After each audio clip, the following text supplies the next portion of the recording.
for assuming this Perry back since she just put her video off at 5:38 p.m. We do have a quorum, just barely. And with that, I'll take us to 1.03. I would propose, if someone would be willing to make a motion on this, that I forgot to include this on the agenda, but we do have Taisha Green on the call as well, and she wanted to give a presentation. So if folks would be okay with putting that up front, just so she's not waiting around. Great, awesome. With that, I would love a motion on the agenda. Go ahead, Jabu. I make a motion to amend the agenda to add a presentation from Taisha Green. Second. Second from Commissioner Hart. All those in favor, please say aye. Aye. Aye. All opposed? Seeing none, that passes unanimously. Next item, we have our minutes from the last meeting, and I'd also welcome a motion on that. Go ahead, Perry. Move to adopt the minutes from our last meeting. Great, moved by Councilor Freeman. Seconded by Commissioner Gamache. Correct. Great. And all those in favor, please, any discussion? All those in favor, please say aye. Aye. Opposed? Seeing none, that passes unanimously. Given that, we will move on to the public forum. Shannon, was there anyone who signed up specifically? Great, we'll let those folks go first, and then we can move on to any other attendees. Okay, so can I just make sure that you all can hear me? I'll turn my audio too, and I'm on my telephone.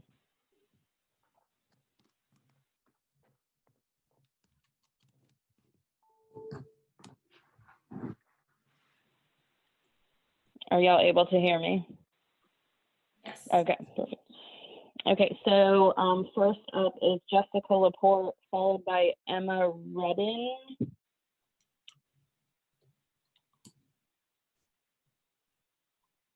Okay, Jess. And Jess, I'm going to warn you at around 2 minutes, but give you around 3 minutes. Okay, thank you. Hi, my name is Jessica Laporte, and I am a resident of Ward 2 in Burlington. I addressed this committee a few weeks ago, in particular in relation to policing accountability and the protests and actions in Battery Park in support of our demands to see these 3 officers fired and removed from active duty and armed duty in the force. And I'm now speaking to you on the other side of one piece of progress in the fact that Bella Vance's separation is moving forward, but incredibly dissatisfied with that, the rhetoric around that decision and that movement, being that this is finished. I spoke with the Charter Change Committee last night in some of the ways that I truly believe we need to rethink the relationship of our city to the police force. And I'm calling into this committee because I believe that there are many of you in these 2 committees that believe that there needs to be substantive change to how policing is seen in the city, how it is used in the city, and the oversight on it. I was really concerned that at the Charter Change Committee meeting, the testimony was coming from Interim Chief Murad, who I also know is sitting in these committees, and then an ACLU representative. I know that there are some of you who have bemoaned the fact that you don't have maybe the powers in hiring and firing or input into that in a meaningful way. You can only provide advice and counsel. But I guess as advisory boards, I'm concerned that you did not testify as a group, that you did not put forth proposals, and that you are not speaking up in this moment in support of and in defense of Black life in this city, and in support of further accountability. I believe that if you came onto these committees, that you're committed to being the best city that we can be.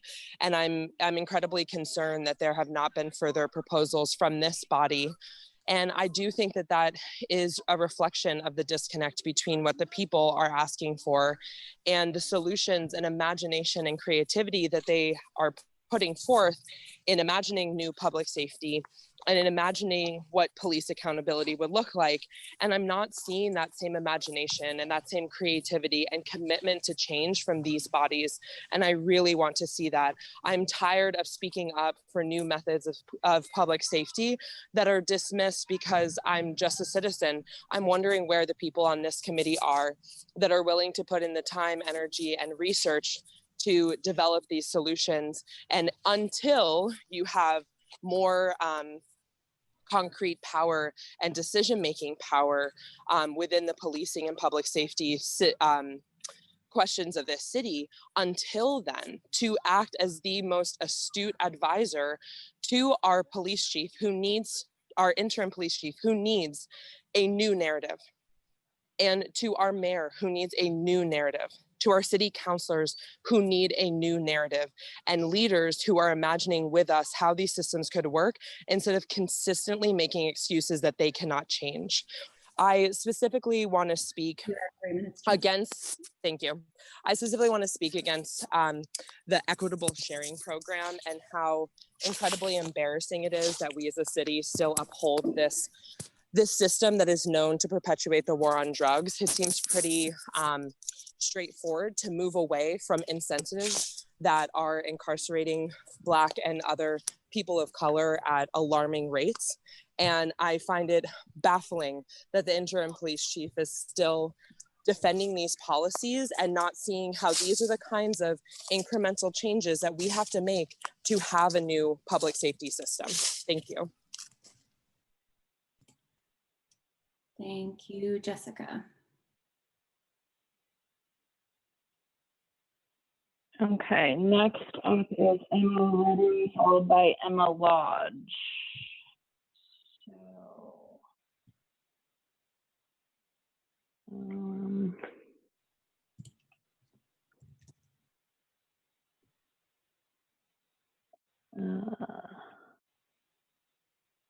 Emma Redden, I'm not able to find you, nor can I find Emma Lodge. Arnold Thomas, are you there? I just want to, first of all, thank you for holding this hearing, this joint hearing. I am not a resident of Burlington. I am pastor of Good Shepherd Lutheran Church in Jericho, Vermont. But I also feel that as a resident of the state, as an African-American resident of the state, what is done in Burlington sets a precedent that will help and enhance the lives of people of color throughout this state and throughout the nation. So I for this reason, I have logged on to this event this evening. I have no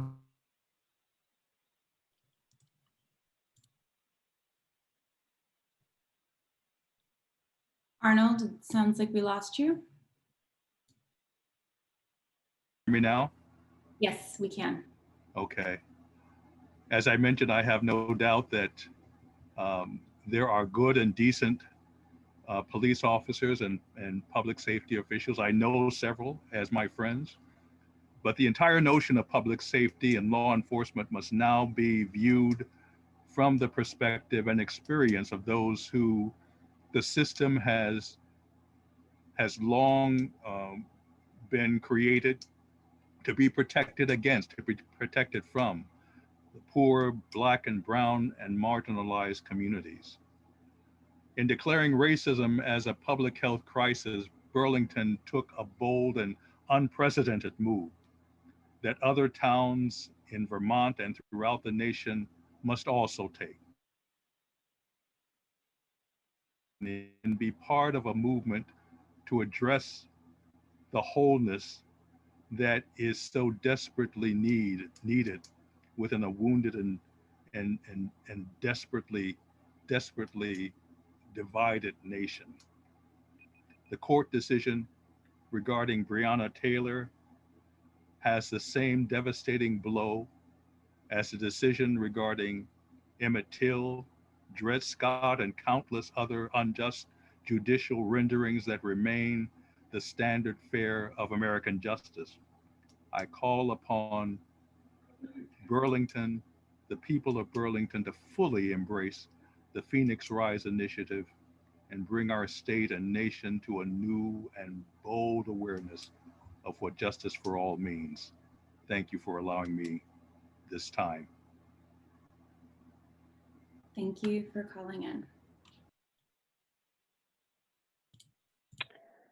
Okay, next up is Danielle Shaw, followed by Janine Bartlett.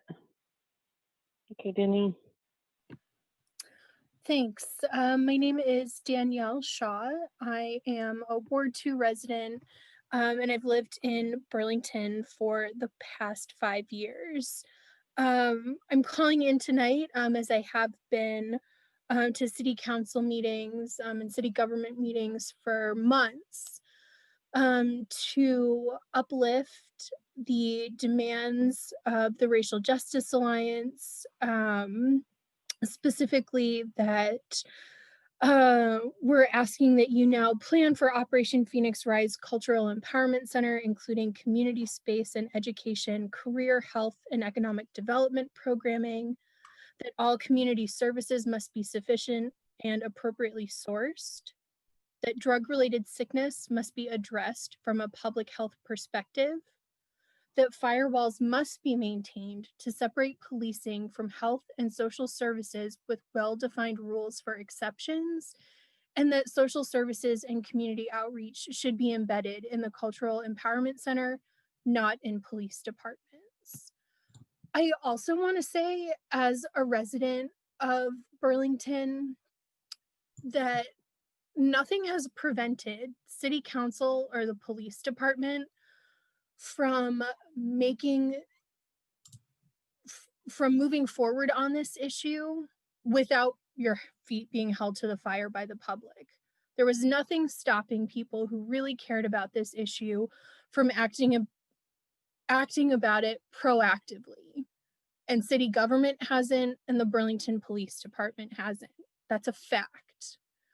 So now that your city, your residents, your neighbors are camping out in Battery Park for over a month, now that we're calling in to city council meetings, joint commission meetings, charter change committee meetings by the hundreds, if not thousands, now that we have interrupted business as usual in the city of Burlington, I'm hearing a lot of people talk about how we have to move forward and we can't look back, and what the parameters of specific committees are. That's not what we're asking you to do. We're telling you that this is what we want, this is what we need as a community to feel safe. We're telling you that these are our expectations of you as elected officials and public servants. And I don't know how much clearer we can be or how much more patience you expect us to have. But there was nothing stopping anyone from making these changes in the first place if this were an issue that was genuinely important to these bodies. And the fact that you haven't means that we are now here holding you accountable and your time is running out. So thank you. I hope to see progress continue and to continue at a much faster pace. Thank you. Thank you, Danielle.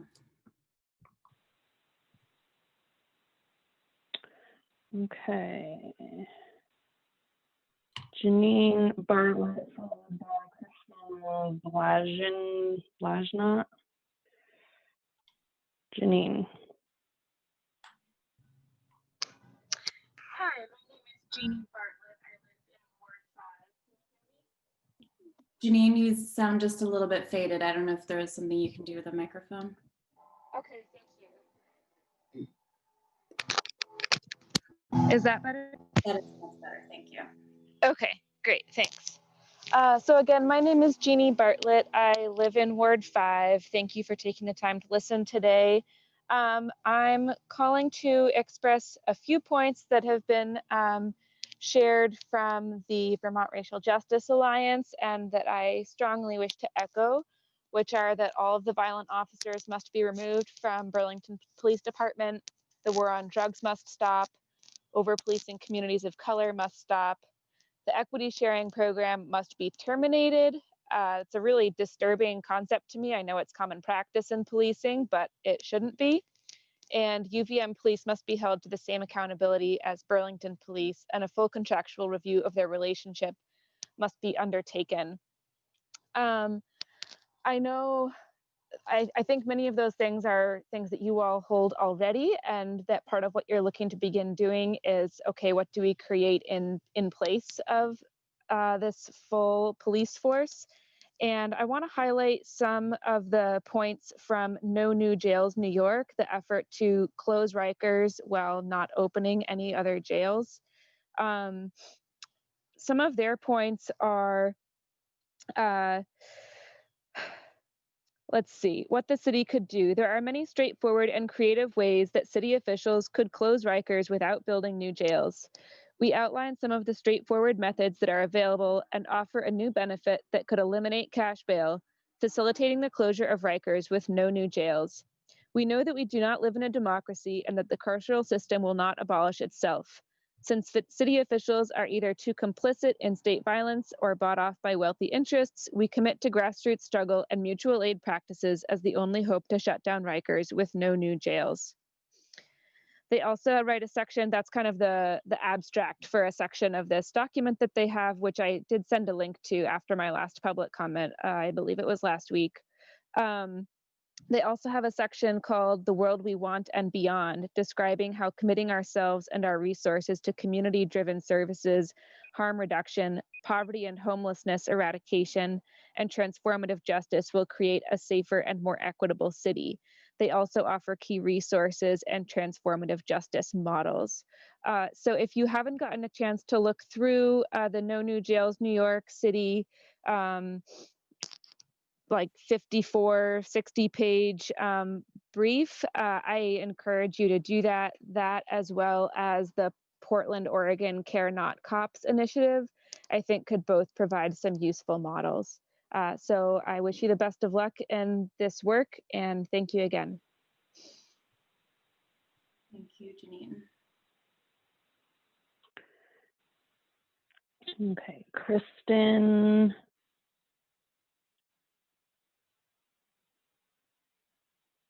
I am unable to identify Alex Carambella. Are you there, Alex? Hi, can you hear me? Yes, we can. Hey, great. Thanks for having me. My name is Alex. I'm a resident from Ward 4. I want to state that I'm against the proposition for housing 2 social workers within BPD. I believe there should be a very clear line between this function and the police. This has everything to do with the perceived goals of both programs. To have social workers working with people with addiction or trauma where the aim is rehabilitation, and to have those functions at the directive of the police within a system designed to criminalize and harm those very same people, that poses a very deep contradiction. Until we shift policing priorities away from the war on drugs, until we shift away from over-policing communities of color, and until police agencies work to declare the same goals and outcomes as other social services and support systems, we can't do social work within them. We need to build new structures. And so I believe this function should be embedded within the Cultural Empowerment Center.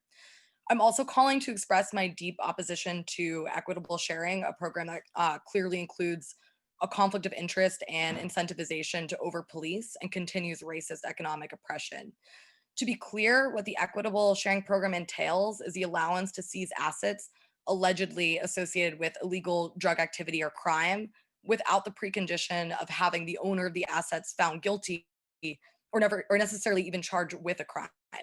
Asset forfeiture occurs when it's just suspicion of foul play and can take place in ongoing investigations where someone may not actually be guilty. So no charges or convictions are required, particularly given the data surrounding the disproportionate arrests and incarceration of people of color in Vermont. This program is just one of the many ways in which our government is profiting off of and continuing cycles of economic oppression. There are countless studies connecting crime with poverty, so it makes little sense on any restorative level to deepen economic distress when crime is more likely than not a symptom of these financial disparities. Also, not only does federal law allow forfeiture proceeds to be spent by law enforcement, but equitable sharing rules actually mandate that the funds go to law enforcement. Just to clarify, since I remember at the city council meeting, there was a lot of desire for these funds to go towards other ends. There's no ability to redirect funds towards community rehabilitation programs under equitable sharing. Given the financial incentive for law enforcement to increase funding of their departments and the minimal oversight in these programs, we must work to remove BPD from participation in this program. Thank you. Thank you, Alex. Okay. Next up is Emma Galvin, followed by Cass Pryor. Okay, Emma. Hi, can you hear me all right? Yes, we can. I'm having trouble with my sound. Can I be brought back at the end of the line? Yes, absolutely. Thank you so much. Sorry.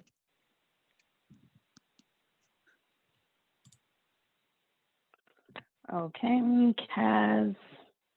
I apologize, Kaz. You there? Hi, yes. Can you hear me? Yes, we can. Hi, my name is Cass Pryor. I'm a Ward 6 resident.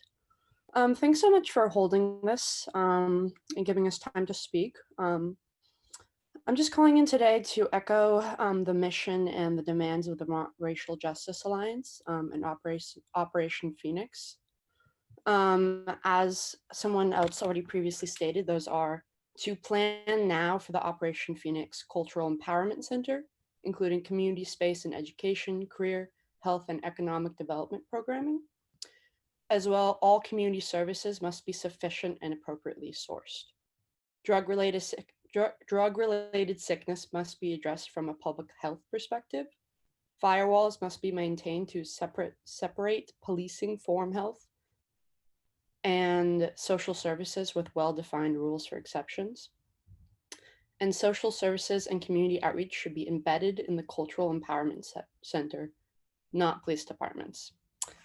As well, I would also like to echo my opposition to the equitable sharing program and that it should be terminated, as others have previously stated, and for those reasons. Another thing is that as a collective, I think we want stronger mechanisms for community input and engagement. A lot of people feel like public forum is hard to access or difficult to follow and excludes voices at times. And thanks so much for holding this. That's all I have to say. Thank you, Cass.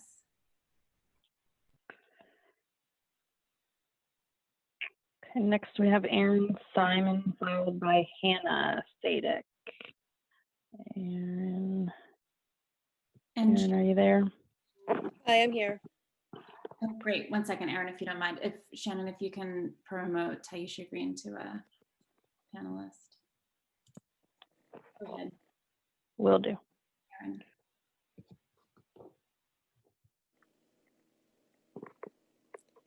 Ready? Yes. Okay, thanks. Thank you for being here. I am here to support and repeat the mission and goals of the Vermont Racial Justice Alliance and encourage you in your work. And I want to say that the system that dismissed charges against the men who murdered Breonna Taylor yesterday is the same system that exists here in Burlington and across the country. It's not safe. It's not fair. It's not just. It can't be fixed by the processes and the procedures that uphold it from within. It has to be taken apart and rebuilt. And to that end, I encourage the goals of the Vermont Racial Justice Alliance.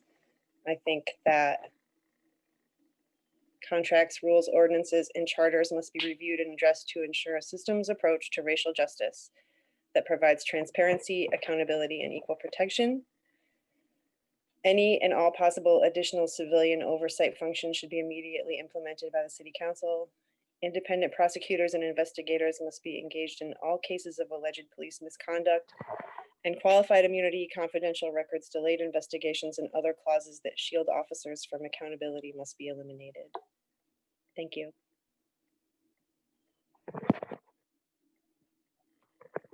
Thank you, Erin.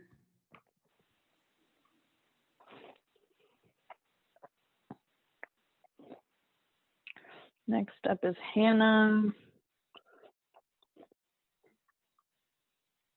I am unable to identify Hannah. And then circling back, Emma Galvin is the only one that I see here. Emma, are you ready now? Yes, I can do my best. I'll keep it brief because I've had trouble following. So my name is Emma Galvin. I use she pronouns. I am a community member in Ward 5, and I'm also here to promote Racial Justice Alliance Operation Phoenix. Specifically, I'm going to uplift the demands to have contractual ordinances charters be reviewed and addressed to ensure a systems approach to racial justice and provide transparency, accountability, and equal protection under the law. That any and all additional civilian oversight functions must be immediately implemented.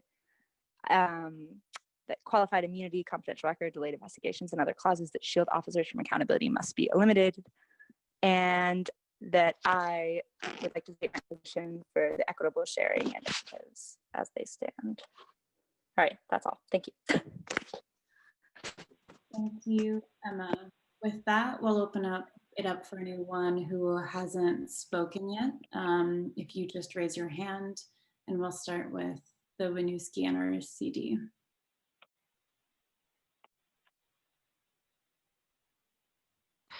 Hi, can you hear me? Yes, we can. Hi, sorry, it looks like I'm logged in on my work account. My name is Kristen Balshanot. I'm a resident of Ward 3, and I am calling in, like many other people, to support what the Racial Justice Alliance has shared through Operation Phoenix.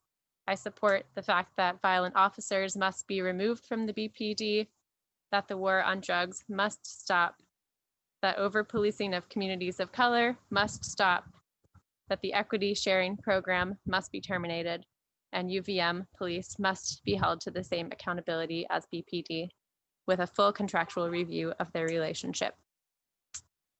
I wanted to share that getting involved with changing the way that we police this community and think about racial justice has really been the thing that has rocketed me into participating in local government and city council meetings.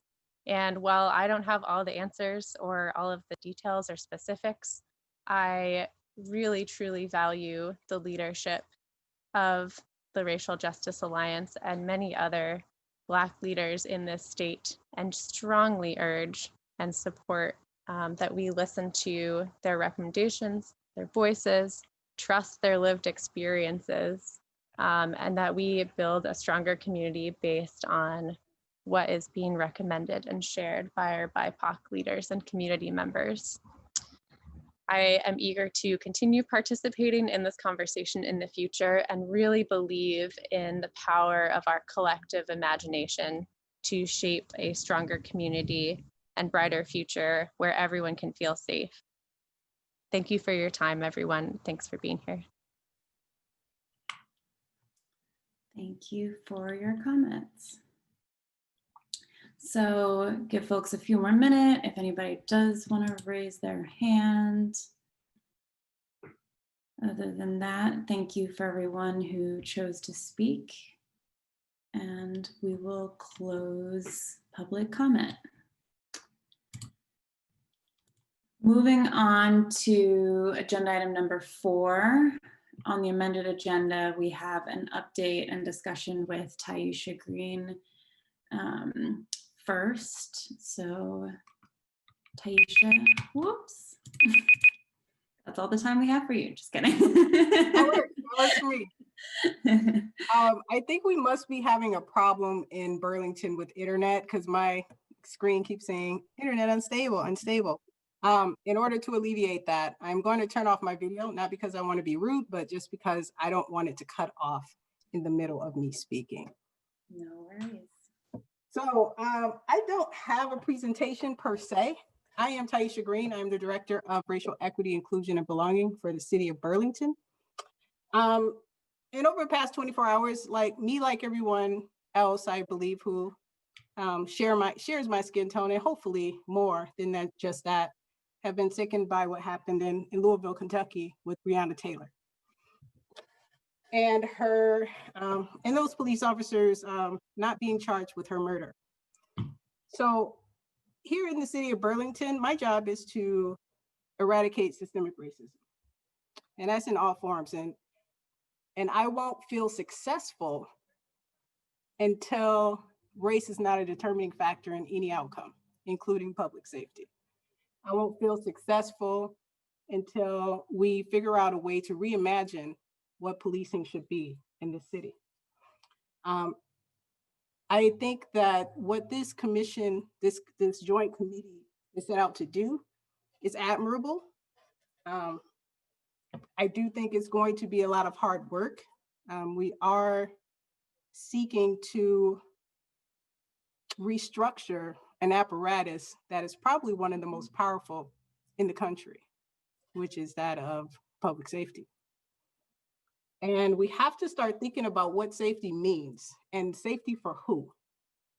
And so I just urge the committee members to think about that. Who are we providing safety to? And who has been left out of that safety conversation for 400 years? Well, actually 150 if we're just talking about police. And so I am seeking to hire 2 people. I am going through interview processes now. And those jobs are going to focus on public policy creation, looking at each department within the city for systemic racism, and collaborating with me on ways to eradicate it in every way that we can. So I think I set out for myself and for my department to have a very good set of lofty goals. And I hope that I have the support of this committee when we do start to look into public safety, when we start to look into other areas that affect Black and Brown people here in Burlington in particular. So that's pretty much all I have. I'm very well open to take any questions if anyone has them, and talk a little bit more if you all would like me to. Thank you, Zariah. Thank you, Councilor Hightower. That's okay. I've been doing first name basis anyway. I don't know if folks have agreed to that, but that's what I've been doing. So given that, Taisha, if I'll let you moderate any Q&A from the commission. Awesome. Any questions that any of the commissioners may have, or any of the counselors about, I know I just gave kind of like a high level overview of what I am intending to do here in Burlington. Public safety is one of those things. And so if you have any questions about that, or I can't say that I have a strategic plan set in place for what reimagining looks like. I hope that will be a collaborative effort, that it's something that it's not just my department's going to decide, but the community, this commission, and other stakeholders to decide what that looks like. So if you have any questions surrounding that, or any questions surrounding what I'm doing here in Burlington, I'm an open book, so let me know.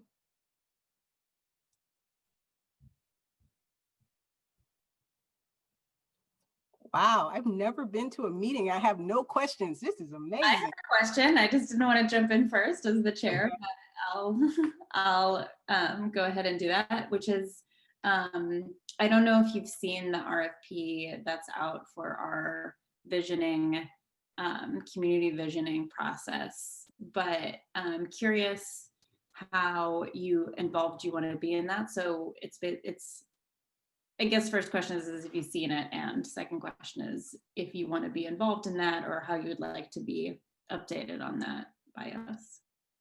I have not seen it. I do want to be involved in the public safety discussion. I think that over the past 24 hours, I've been thinking, what is it that I can do with my leadership here in the city? How can I be more engaged in this discussion? How can I inject myself into these conversations and inject my influence? And so I think it's really important that I am involved in every aspect, not to overshadow what the council or what this commission is doing, but just to provide my advice and my lived experience, my expertise as far as race and racial equity and racial justice goes. So I would like to be involved, yes.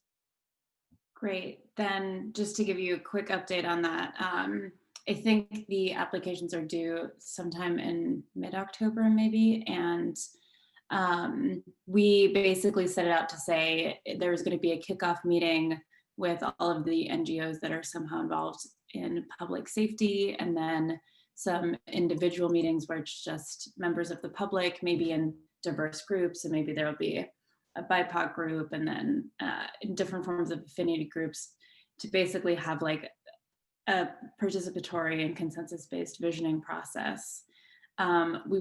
I personally think I would love to have you there if you want to be involved in the selection process. I think that's something we're talking about today.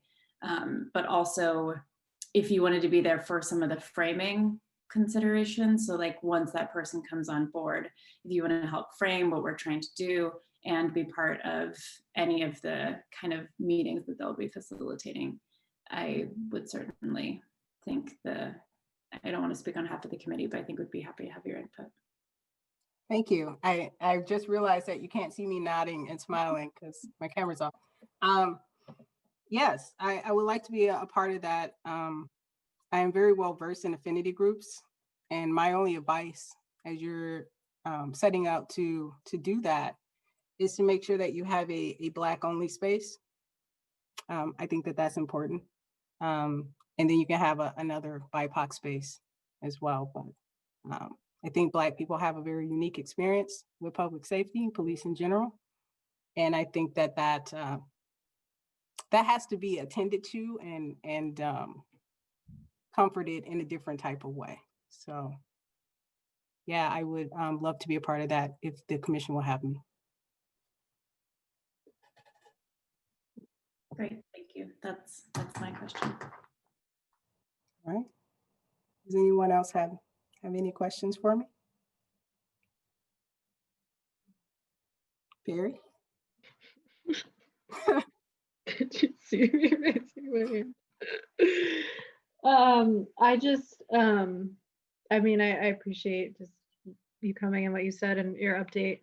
I don't know if I have as much of a question as much as just a lot of processing of sort of grief and devastation. In the last 24 hours, or just sort of with what's going on, I think it's interesting to me as someone who has been like interested in and working on policing issues and working towards a better system of public safety, to feel like there are still so many moments where I just like am like, oh my gosh, I there's like this feeling that I had today where I was like, I just don't understand how it's really like as bad as it is, which is, I think, something that people probably feel and experience all the time, but sometimes it just hits more. And so I just had this overwhelming feeling today when I was sitting and thinking about this at work today, about just the unbelievable racism in policing, and feeling a real contradiction sometimes with the way that people, predominantly white people, are engaging with the intellectual decision that racism is bad, but not and sort of kind of understanding that policing is racist, but not really wanting to conflate those two, and a lot of protectionism and a lot of defensiveness around the institution of policing, even though it is just so blatantly and obviously racist and brutalizing and violent. So I just really appreciate your update and the work that you're doing. I'm sure I'll have questions and would love to keep sort of collaborating going forward.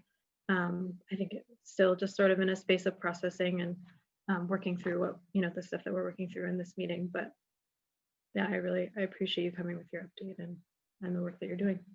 That's all I have. I don't really have a specific question. I'm sorry, I'm a little. Oh, no worries. Thank you. I think that I would say since we've heard about Breonna Taylor as a Black woman, it's been, I'm not going to say every night because that's a lie, and I'm not going to say every week, but there's been moments where I'm trying to fall asleep and I have that thought, like, I said to my wife last night, what if the police just started shooting in here right now? It was like 1 o'clock in the morning. And I have that thought, and it's a new thought. Like, before, my thought was, okay, I'm getting ready to get in my car. What if I get pulled over? How am I going to handle this? Do I have my letter on my phone that says, hey, if I get killed, I don't have drugs in my system. I don't have drugs in my car. I don't carry any weapons. And I have that on my phone for a reason. So now it's like, even falling asleep is a chore, and thinking about how unsafe the Black community is in this country. And so it's very important to me to be a part of this restructuring public safety conversation as a Black woman. Thank you for that, Councilor Freeman.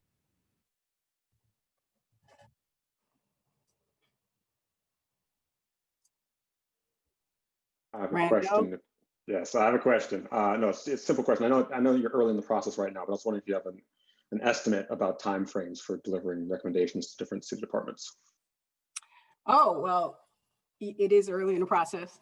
I would say I would want my department to have the entire city departments done by this time next year.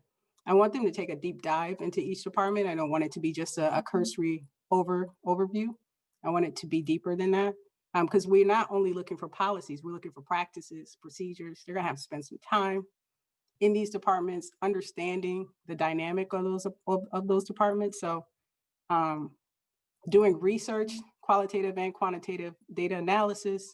So it's gonna take a little bit of time. And I'm probably being a little hopeful that it will only take a year to fully analyze what's happening at the city.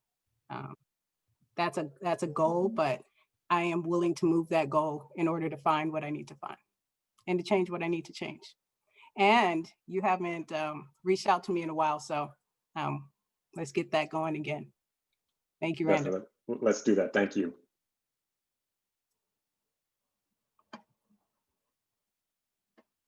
Any other questions? I have one really quick question. First, I want to say I was really excited to hear about you taking on this job when it was announced a while back, and thank you for stepping into this. I guess my question is, I know this is very early in the process, but are you experiencing any pushback at all from any departments, or have you even gotten that far yet, or kind of how are you seeing moving forward? Do you foresee a lot of non-compliance or any place of working through that? Thank you, Jabu. It's Jabu, right? Correct. Jabu or Jabulani. I answered both. Jabulani. Thank you. Yeah, definitely there's pushback. I'm not going to comment on which department. No names needed at all. But yeah, there's pushback because there's going to be change involved. And when that change, you think if you believe that there isn't anything broken, if you believe that everything is working as it should, you're going to have some pushback to that. And I feel like what my job here is to do is to indict American society. I want you to question everything. I want you to question what your grandmama and your grandmama told you, grandpapa told you. I want you to question what your mama and your daddy told you. I want you to question everything, because I'm going to put it out there to make it so that you question that. I think there's a lot of misinformation, and I'm here to disrupt that. And so, of course, there's going to be pushback. I do respect my colleagues. They have been, even with the pushback, they have been very supportive of my presence here, and I appreciate that. You know, when George Floyd was killed in Minneapolis, several of them reached out to me. I appreciated that, with me being from Minneapolis. So although there's pushback, I am very hopeful that we'll be able to be collaborators and not, you know, bumping heads all the time. I do think that we will bump heads though. I expect it. And I think that that's healthy. It's a healthy part of growth. So I'm looking forward to it. Thank you for that. I'm looking forward to it as well too.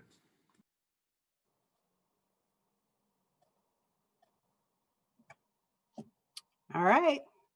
Councilor Hightower, am I free to just watch like everyone else at this point? I think that sounds great. Thank you so much for joining us. Thank you. Thank you, everyone. Thank you for having me. Sorry, my internet is flaky today, but I will be here for the duration of the meeting. Thanks. Thanks, Taisha. Thank you. Thank you.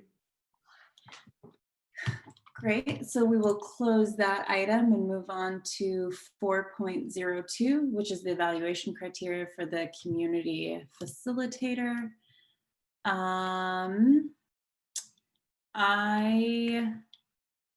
It is posted on board docs for folks who want to look at it again. And last time we had some numbers thrown out,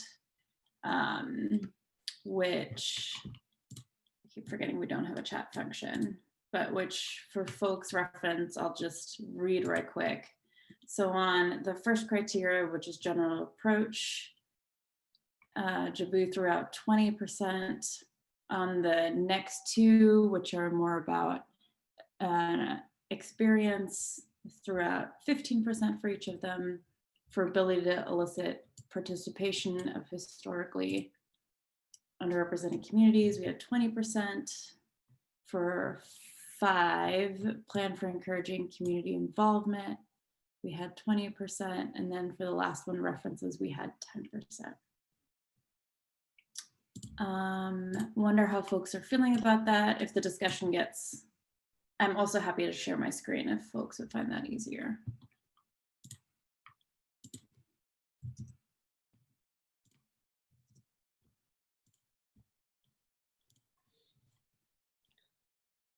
Go ahead, Jabu. Like I said, I'm not married to those numbers. I just thought it was a good starting off point, and especially with how we kind of ranked the importance of those. So yeah, if anyone has any wants to change that at all, I'm open to hearing about it. Randall. Yeah, thank you. I don't see any problem with those numbers. I'm not really able to draw a clear distinction between some of the categories anyway. So for example, ability to obtain input seems to have a significant overlap with ability to elicit participation of historically underrepresented communities. You know, it's getting input of some kind. So I mean, I have a hard time sometimes separating out each of these requirements into clearly distinct categories, but I think the numbers that were listed make perfect sense. And I don't think we need to worry about it too much in terms of discussing it. Right. Then I guess I think I would want it. So the one change that I did have that I wondered if folks are okay with it is on 2 and 3, I changed from able to experience, just because that's what the RFP actually said was a description of consultant's experience. I would think I would do that for 4 as well. So are folks okay with that as well? This is Shireen. I'm fine with that. And the numbers.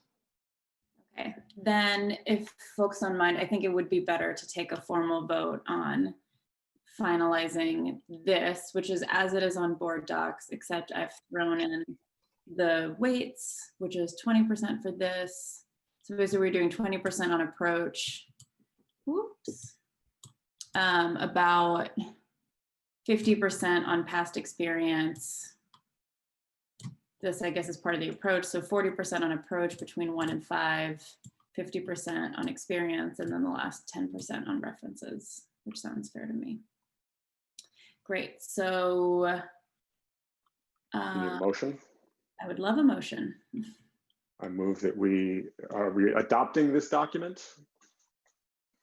I'm not sure what it is that the motion would be requiring. So I mean, I'm happy to move that we adopt this document as the scoring sheet for committee facilitator RFP. But if people want to discuss other aspects of it, we can just vote on the weighting. But I'm happy to move that we adopt the document. Take it back. I move that we adopt the document. Great. Do I have a second? I'll So second.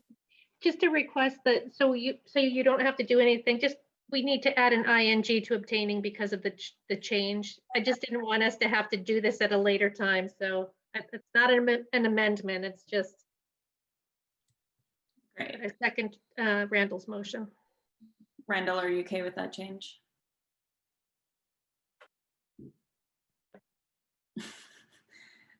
Sorry to make you unmute for that. You can just do a thumbs up if that's a yes. Okay, great. So moved by Commissioner Harp and seconded by Commissioner Hart. Any discussion? All those in favor, please say aye. Aye. Aye. Any opposed? Seeing and hearing none, that passes unanimously. And I will share that with Shannon. Great, so that completes that item. Then we can move on to 4.02, which is a review of the second RFP that we'll be looking at. In terms of— My apologies, could I ask a quick question? Yes. Did we ever hear back about the first RFP in terms of getting the approval it needed to post and when exactly it would post and where it will be posted? It is posted, so it took us a little bit longer than anticipated, but it is on cityofburlington.gov/RFP. And Joy, maybe you don't, or Shannon, if you don't mind sending that to the whole commission. Joy, did you have a update? No, I was just gonna say I can send a link to where it's posted to everybody if that's helpful. Great. And do you remember the closing date? I will check right. Okay, great. Does that answer your question, Milo? Yes, I'm just a little concerned that we didn't get the email that was promised for when it was posted. And we're just kind of leaving it there. We're not doing anything extra to try to bring attention to it. So responses are due on the 28th, it looks like. Of September? That is what it says. That seems— No, that can't be right. That seems short considering when it was posted. I'll double check that. But I'll send the link out and all the documents. And if there are places where you all would like that shared, feel free to do that or make suggestions, and we can get that done. Yeah, this is Deputy Chief Murad, if I may. It's October 19th. It's posted online at the city site as RFP due date time, October 19th at 10 a.m. Okay, yeah, that sounds better. Thanks. Okay, and exactly when was it posted? I think it must have been September 19th, or maybe a few days before September 19th. It was maybe a week ago. September 17th.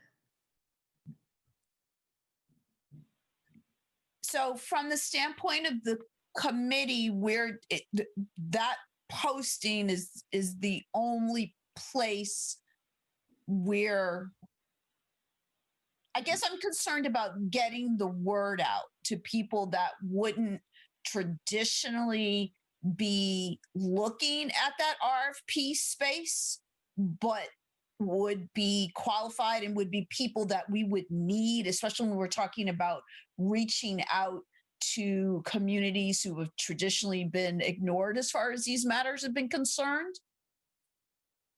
Yes, so I think that is something we should do. I've shared it with my professional facilitators network because I work with a lot of facilitators professionally, and shared it with a few folks who are who are part of the organization that trains a lot of facilitators, and so has kind of a deep network. And then I've just shared it locally with a few of the organizations that do facilitation in Vermont. So I've personally done some outreach. I don't know how much will come, or I haven't, it's been one-way communication outreach, so I don't know what will come of it. Okay. Thank you. And would encourage other folks in the city and on the commission to share if they have any of those networks as well.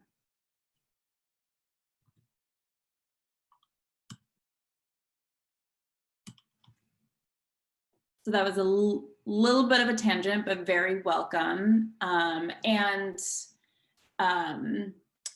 Joy, I don't know if you're the one who's going to be receiving the applications, but it'd be good, I guess, to get an update before the closing date on how we're doing on the number of applications. I believe the RFP has them being sent to Shannon, so we can check in a week or two in advance and let you all know how that's going. Great, perfect. Great. Along those lines, turning back to 4.02, which is the second RFP that we're looking at, we have some proposed language. I think this will be kind of the first round of changes that we're looking at. I don't know if Shireen is comfortable with working with me potentially after this round of changes to make some of those. And so I asked that folks, first, I'll just welcome it for the RFP as a whole and what some people's initial reflections are, and then we can go through section by section.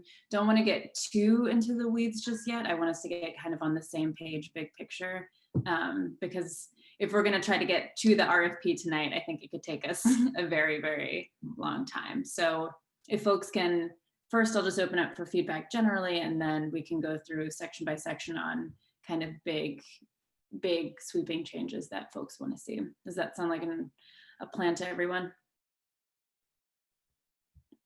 Great. With that, I'll open it up for general thoughts and feedback.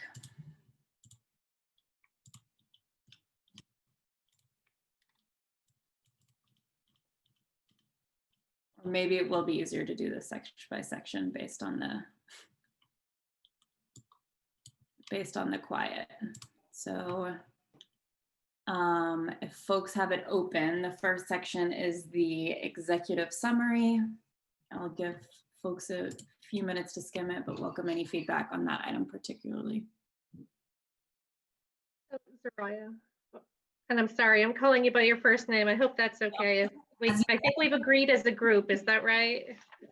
So I guess my feedback in general as to the whole document is this is a really, really broad, huge scope, and I'm not sure if the assessment can also tie in with how to implement, right? That I'm just not sure that that's, I'm not averse to us trying in an RFP, but I guess when it got to that part of it, it just sort of took a turn for me into looking for something else. Mm-hmm. So great. I'll take notes on this so that we can.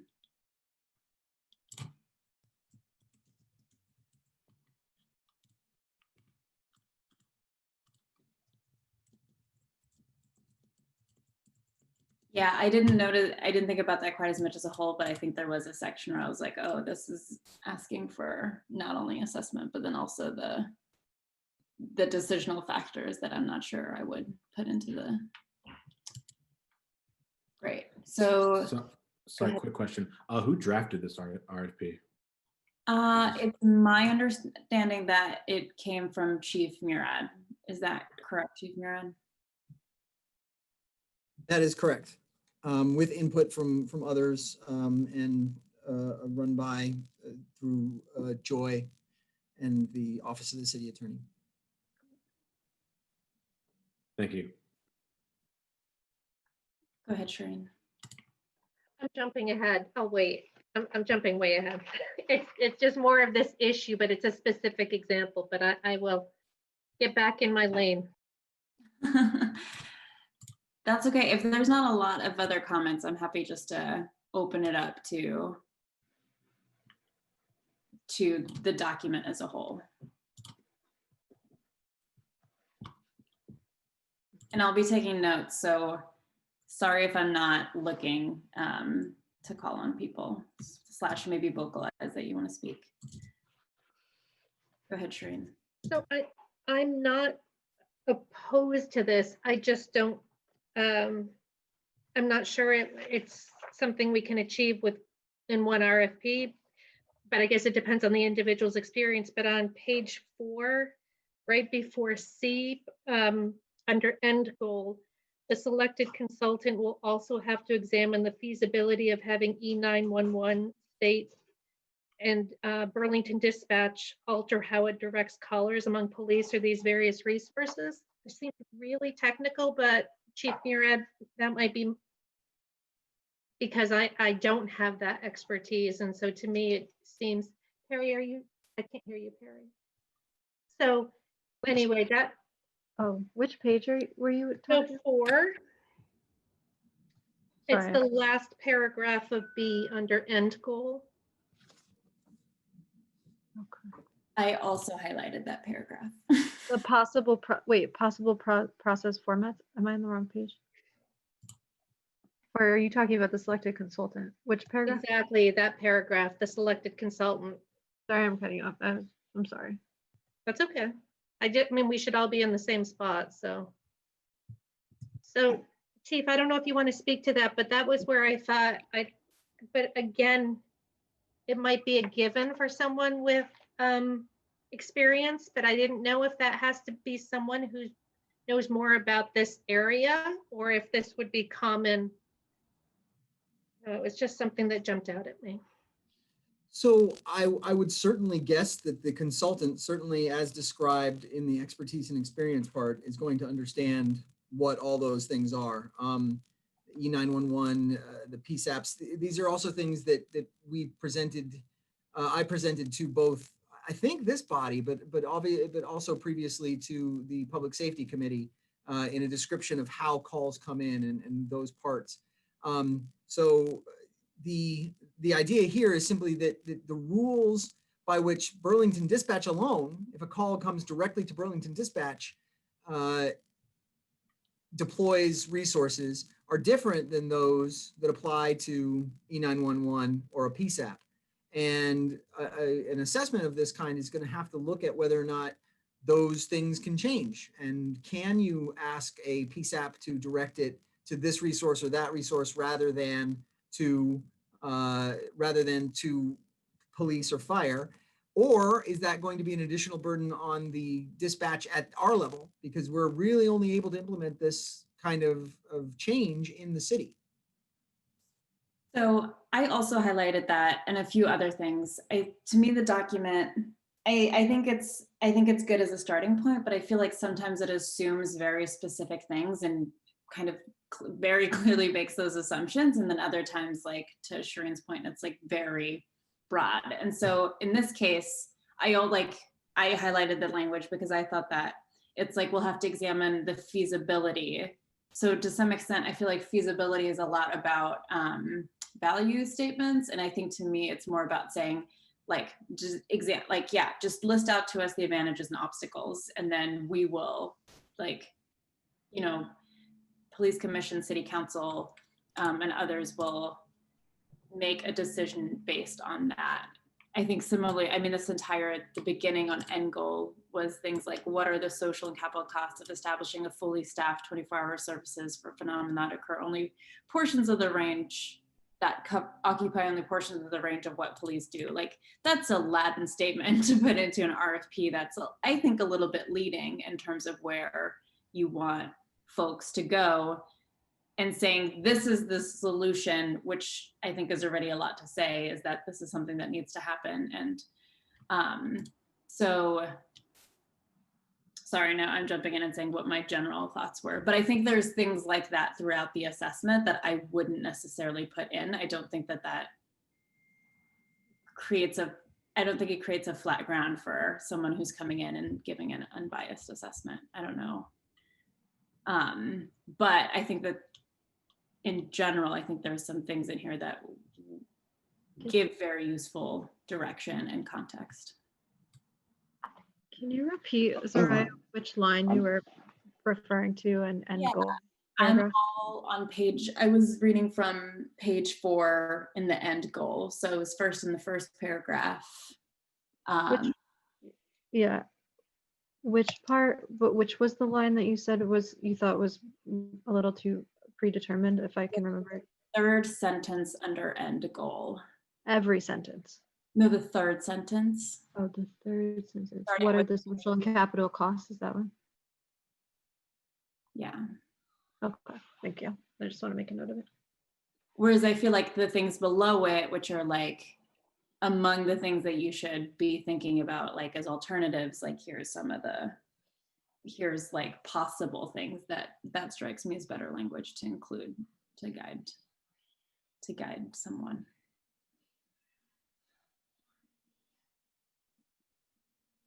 Go ahead, Franklin. Shireen, I want to go back to your question because I just wanted to ask clarification.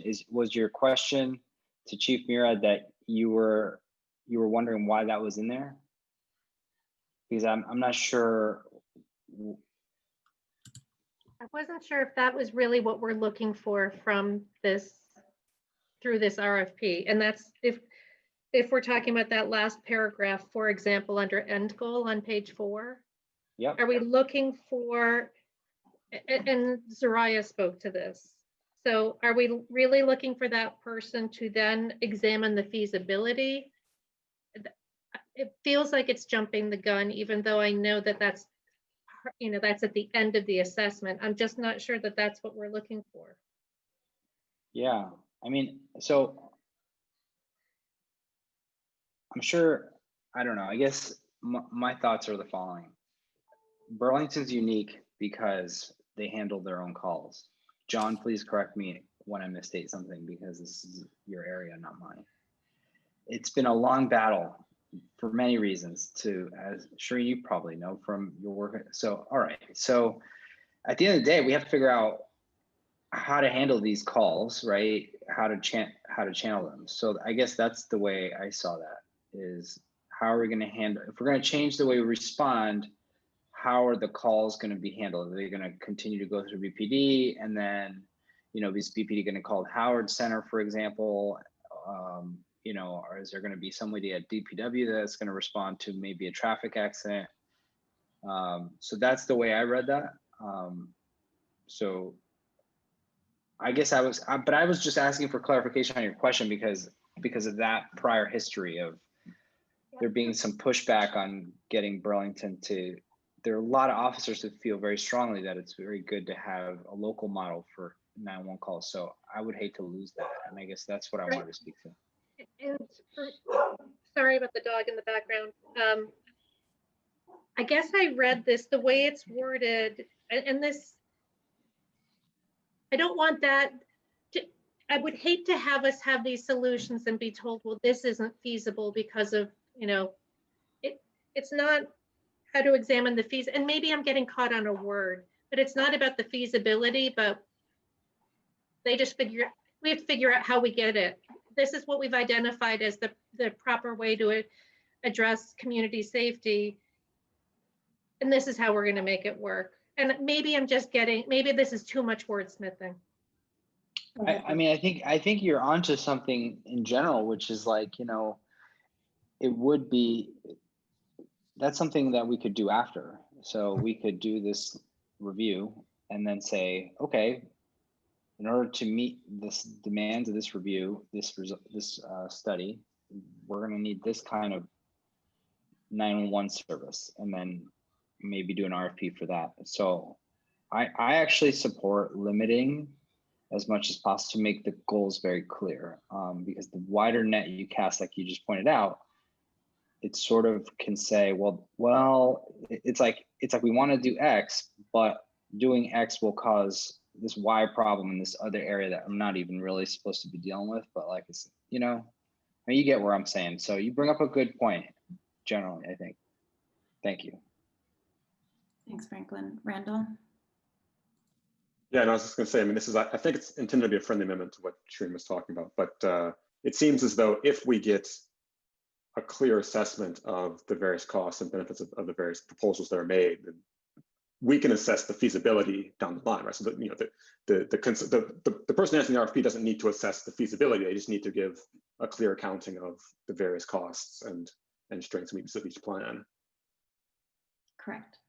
So it sounds like we're all on the same page around that, is because I see feasibility as we'd have to give the parameters for what's feasible or not ahead of time if we asked a consultant to do that. So I'm hearing us say, we're not going to do that. We're just going to have them weigh strengths and weaknesses of certain alternative options and then bring that back to us. Perry?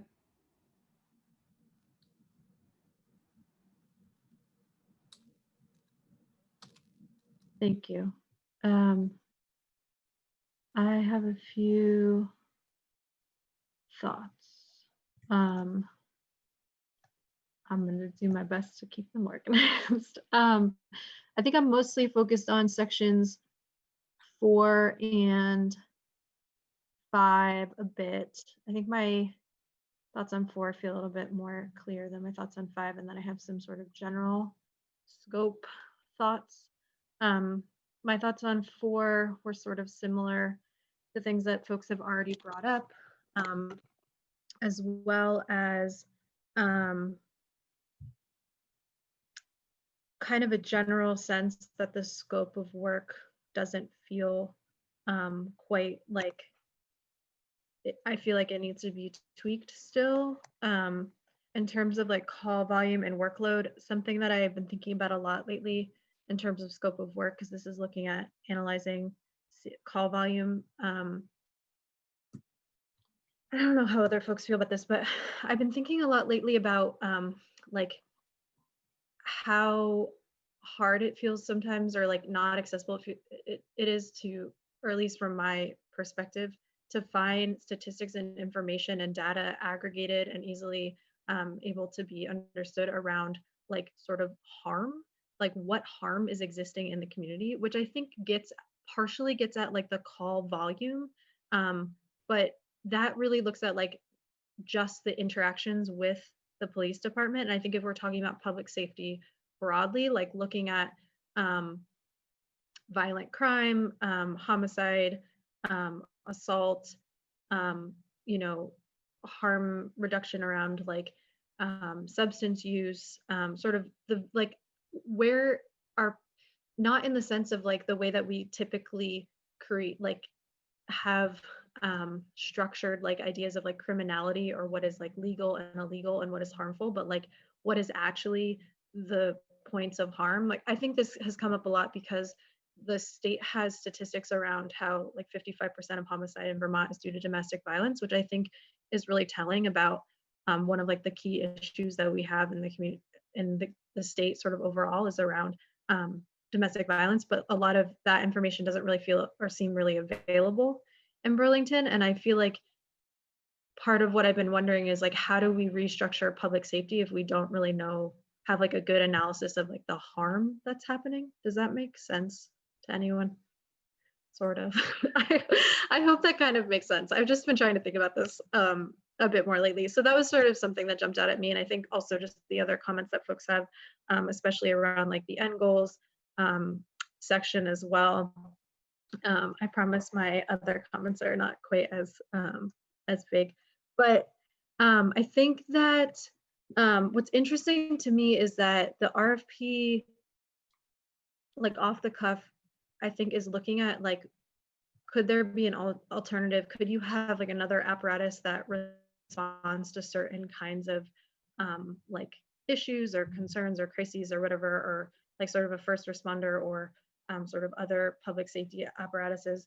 But I feel like, and maybe I'm just not reading it like closely enough, but I feel like it's not actually asking like how to fix what the police are still going to do.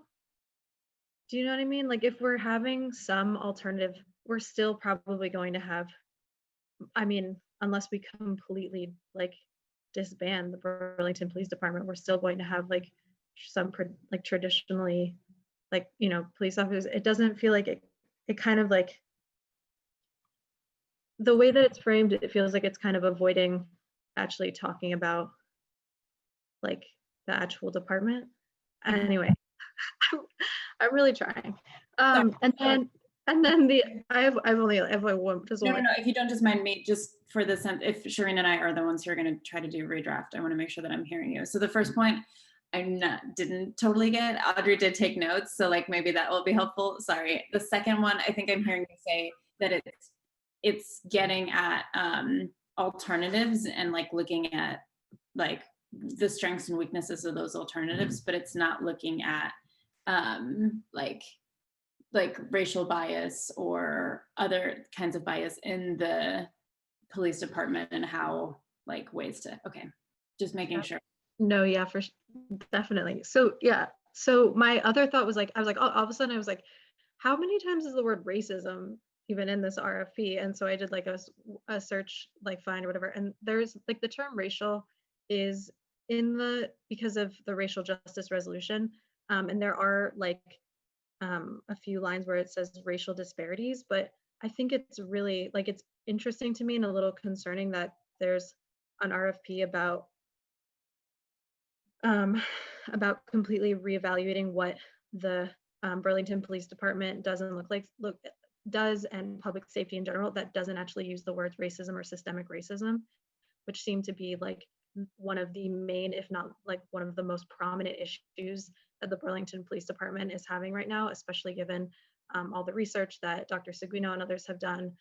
It's very clear given the data and folks' lived experience. So it seems a little odd to not name that more specifically in the RFP. And I feel like if a consultant is doing an analysis and an overview of looking at alternative structures, but also making recommendations on how to improve like even the existing structure, it's just not really setting it up that well because it's not really actually directly naming it. Does that make sense? I hope some of what I'm saying is making sense. And then I think it's making sense. Okay.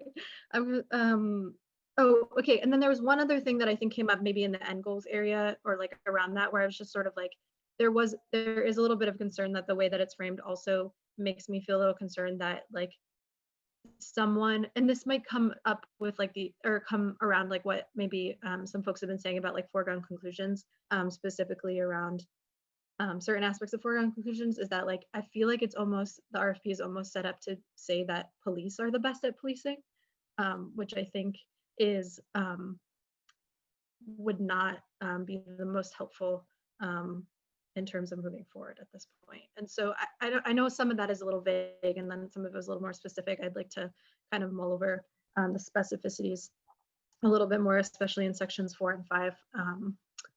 But I'll just leave it at that because I'm still mulling it over. Thank you.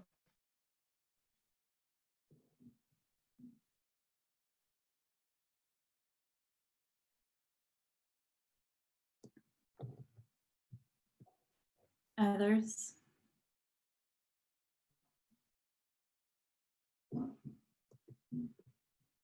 Then let me repropose, and Shireen, sorry that I'm volunteering you, feel free to nay me, is that Shireen and I sit down together, take some of what we heard, create a second draft and bring it back to the joint committee and get kind of another round of feedback like this. One thing that I also want to flag is I don't think that this RFP is designed to talk to the outputs of the first RFP, which I think will also be important, that as we get some of that visioning feedback, that it's incorporated into this RFP.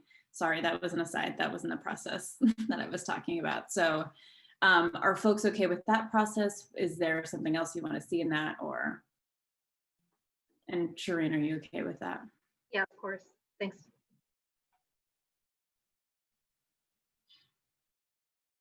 That's fine. Okay, I don't think we need to take a vote on that because it's not really an action. So great, we will do that. John, did you have any thoughts before we go on to the next item?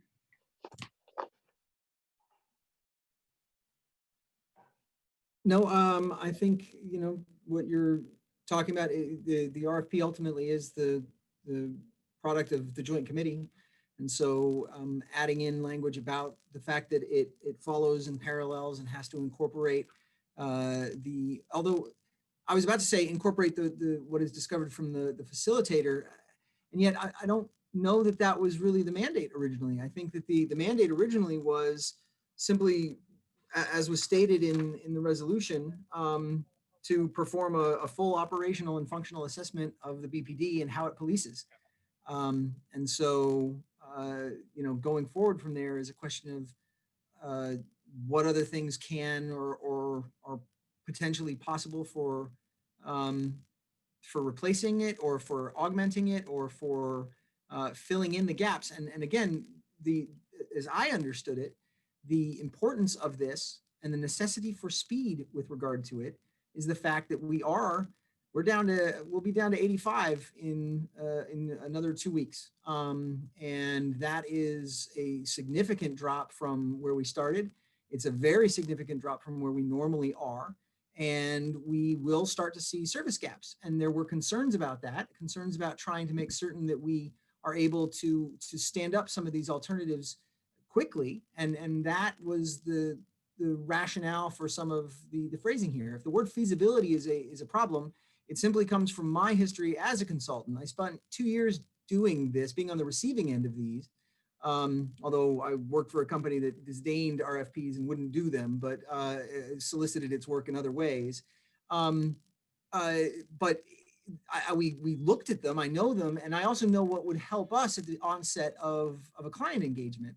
And so a lot of this was that, and you know, feasibility, use possibility rather, take out those kinds of sentences, talk instead about the ideas that are being expressed, or you know, I think that all sounds great. And to the extent that this has provided a platform for you and Shireen to move forward from, or to depart from entirely, I think that's great. But the rationale for the description was the sense that I believed was shared, that there was some degree of urgency in getting these products ready in order to start to fill in the gap that we're going to start feeling from services.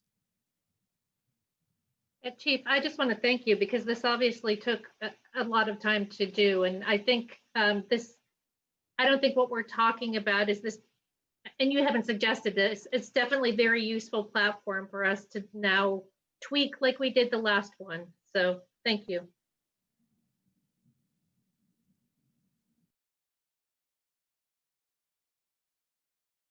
I apologize. My partner is cooking, so of course the fire alarm went off because my partner is cooking. And I'm sorry that I didn't completely catch what you said, but I will have Shireen review for me what that was. Great, then if folks feel okay, we can move on to the other item.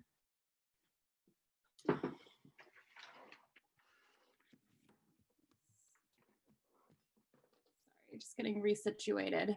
And so on this, I know, I guess first starting with Chief John again, if I know that Shireen had sent you some specific questions. I don't know if you, is that true, Shireen? You're on mute. You're on mute, Shireen. Sorry, it just takes me 5 times to get that. Chief, that was the call about the equitable sharing and just looking into some data on that? I don't know if you've had time. I did have time. I reached out to our federal partners. They are not capable of giving me some of the information that you were requesting insofar as specific items seized, et cetera. And they, a combination of not able to in the time frame I provided, and I think that there are other things that they just won't provide. And so the specific, like the concept of specific items, et cetera, I did have officers go through and look at specific cases that we've been involved in and find, you know, publicly available information about those cases that doesn't disrupt the either. I mean, most of these are, again, equitable sharing occurs. It's an asset forfeiture that occurs. The term equitable sharing means that the sharing is taking place equitably among participants in federal task forces. And the equitableness is determined by the agency's relative participation in that task force and that particular case. The asset forfeiture that occurs in almost all cases after conviction. It is never predicated on mere suspicion. It is never predicated on the fact that an arrest alone has been made. And it takes place after conviction. The examples in which it doesn't are very rare. They include things like if you're cooperating with a person and that person has not yet been convicted, but is going to be cooperating going forward, assets still may be forfeited from that individual. But the only reason there hasn't been a conviction is because there's ongoing casework that the person is now cooperating in. That's an example. Otherwise, it is post-conviction. It is conducted by the sharing is done according to very complex rubrics that are not police determinant. They are determined by U.S. federal attorneys and with a lot of checks and balances. And the primary goal of the asset forfeiture is in fact victim compensation by law. It is to give back to victims. And so the sharing that occurs after that is what is divvying up what's left. And again, it's equitable amongst the participants. I was able to find information about individuals and can talk about individual cases, give a sense of the racial breakdown, which I know is of import. But again, these are not merely drug cases. These are human trafficking cases. These are vice cases. We're talking about, there are sex crimes involved. The people who are the subject of these long-term investigations are dangerous, predatory criminals. They are not the most vulnerable in our communities. They're not people in the throes of substance use disorder. They're the people who are victimizing people in the throes of substance use disorder. They're the people who are trafficking felony weight narcotics, who are sex trafficking and using mostly women in their schemes and abusing them for the sake of their distribution networks and for personal use as well. And they are folks who have properties that have been directly nexused to the crime at hand, and those properties are subject to asset forfeiture. It is not, for example, the apartment that belongs to a girlfriend that one deal took place in. It is property belonging to the subject of the investigation, and that property was used in the crime at hand. So many of these kinds of understandings are a little off.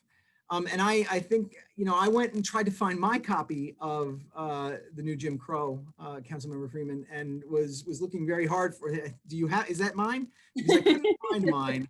And it had, I'm very disappointed that I can't find it. It was heavily annotated, and I don't get rid of books that I have put that many notes in, but I was unable to find it. And I wanted to find the paragraph that you had mentioned last time. I think actually during that exchange, I got up and went looking around and was trying to do it, but I have not been able to find it, and I'm frustrated by that. I know what it says there, and what it says there is based basically on the fact that the language doesn't say that it has to be from a conviction, and it can't, because they're opening up the possibility of being able to do something with a person who hasn't yet been convicted but is cooperating. There's also a conflation there of not the federal program, obviously, I'm sorry, Councilmember Hightower, not the federal program, but the way in which it is enacted by certain local municipalities, which is entirely abusive, problematic, and not what we do in Burlington or with our federal partners here. I'm sorry, Councilmember, I'm sorry, Chair. No, it's just, we also have a memo and some just like high level information. So I didn't want you to completely steal Audrey's thunder on what we're talking about and what it is and what it isn't. I don't know, for some of the things that you said, if you have the breakdown, you know, you said, oh, there's different types of crimes. I don't know if you have that percentage wise in terms of like what the convictions were of people who had asset forfeiture. If you have any data wise, like things, would absolutely love to hear that before we get into that. But other than that, I'd rather hand it over to her and then hear your thoughts. Sure. Brian Folks was just convicted and sentenced to 22 years for narcotics trafficking, sex trafficking. He used drugs and violence to exploit and control multiple women who were his drug runners and prostitutes. He is an example of a case that involved asset forfeiture and equitable sharing, and was a long-term case that our participant in the task force was a part of. And that is a, you know, that's a terrible case. Dean Shore, who was a dark web narcotics retailer and was selling a lot of drugs, a white male through distributed in Vermont and through the continental US through the mail, that is the US mail. Other individuals, you know, Richard Memley, drug sales, weapons possession, sex assault. These are people who are committing significant vicious crimes. They're predators. They're not the most vulnerable among us. They're the people who victimize the most vulnerable. Chief, do you know if any are only cannabis related, like cannabis dealing or anything like that? I don't know that for sure, although I do know of at least one case, but it's not yet. I don't believe it has been finalized yet, and I'm not certain that the equitable sharing has occurred from it yet. And that was primarily marijuana. It was a very extensive, long-term investigation and a lot of weight.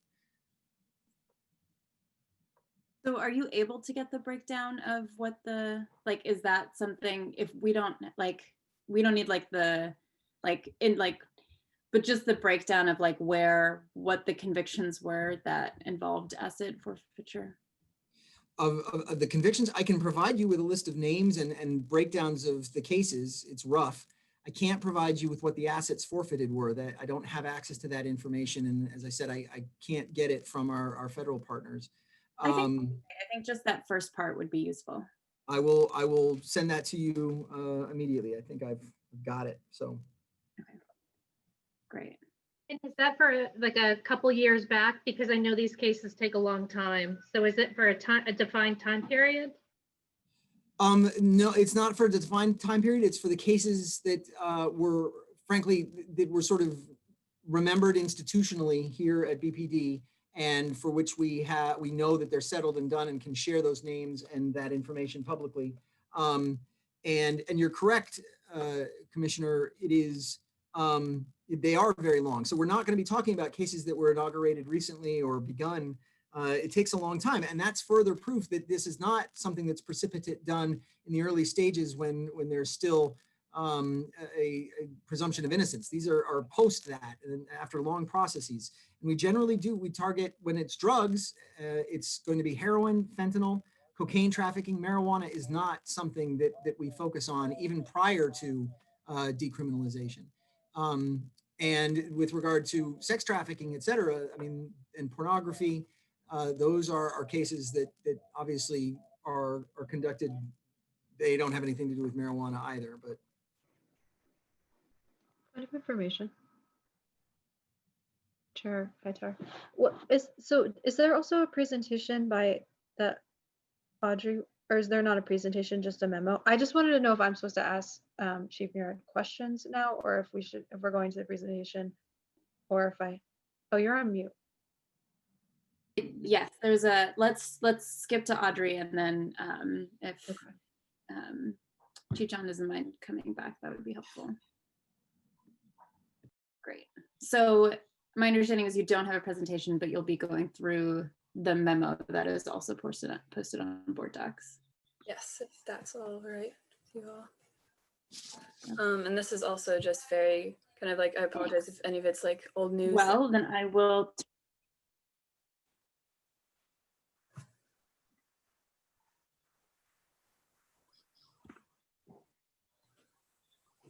Did everyone see this on board docs, this document?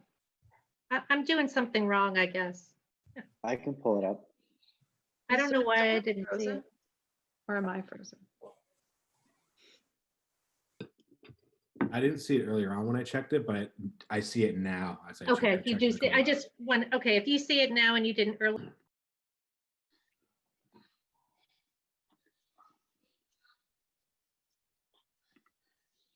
So I'm freezing. So I won't, I'll let people do whatever needs to happen. All right, well, I'll just make a quick comment while everybody's pulling it up, which is, I think I said this to some effect at the city council meeting, but this is a program that will continue with or without BPD's participation. So, as a city, the council, whoever, the police department could choose not to accept this money, but essentially think about it as a pool of money that gets divvied up based on some equation. So it's a federal program. So we can either choose to accept money that will otherwise be redistributed to other agencies that are partner agencies, probably, think of BSP, probably South Burlington are probably the two most active ones. So it's money that's available. I think they use it to fund some of their specialized units, if not resources, specific positions for their drug units. And prosecuting agencies also receive some money, is my understanding, not a lot. But I think we talked about it, the amount was like somewhere in the neighborhood of 100,000 for this year. So I just want everybody to sort of go into that with, it's not like BPD can do much other than reject the money.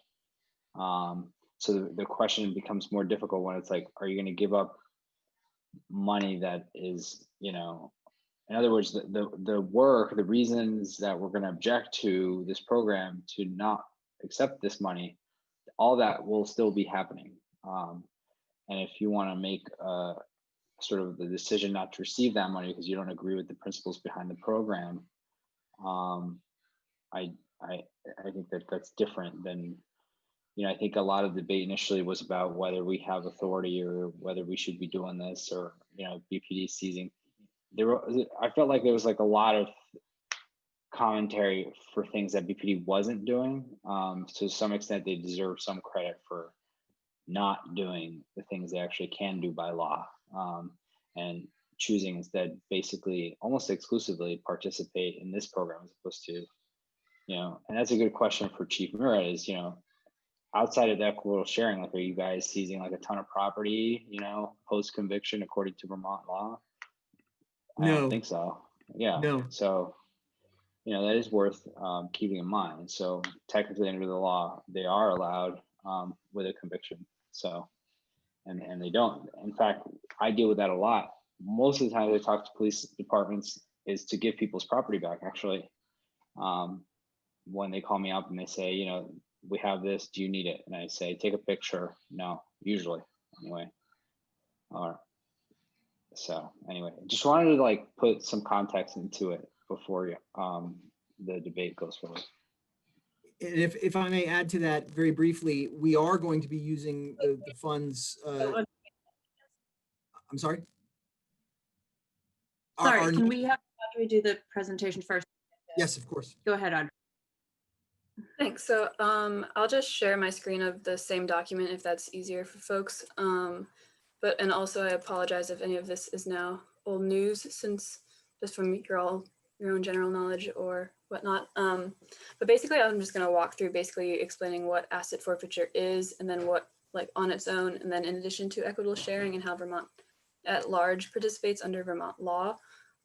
So just to begin, asset forfeiture in general is when the state confiscates alleged instruments or proceeds of a criminal or civil offense, ostensibly for the purpose of disrupting or deterring that offensive activity.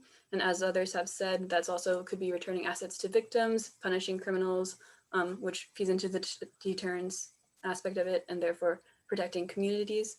there are a few types of asset forfeiture, civil, criminal, and administrative. So criminal forfeiture is the one that requires a criminal conviction of a person in conjunction with that property that has been indicted for its relation to a crime. Civil forfeiture is when the property itself is the defendant, so it does not require a criminal conviction of a person. And administrative is when there doesn't need to be any judicial proceedings because no one has taken that up or sought defense for that forfeiture. So those are all under federal law, and under federal law, there's different standards for criminal versus civil asset forfeiture. Civil asset forfeiture has a lower bar. In general, civil proceedings have lower bars for defense, and also those are the ones that, like, people generally know, oh, you are required to be provided with a lawyer. That's only for criminal things. And so civil asset forfeiture only requires that the state show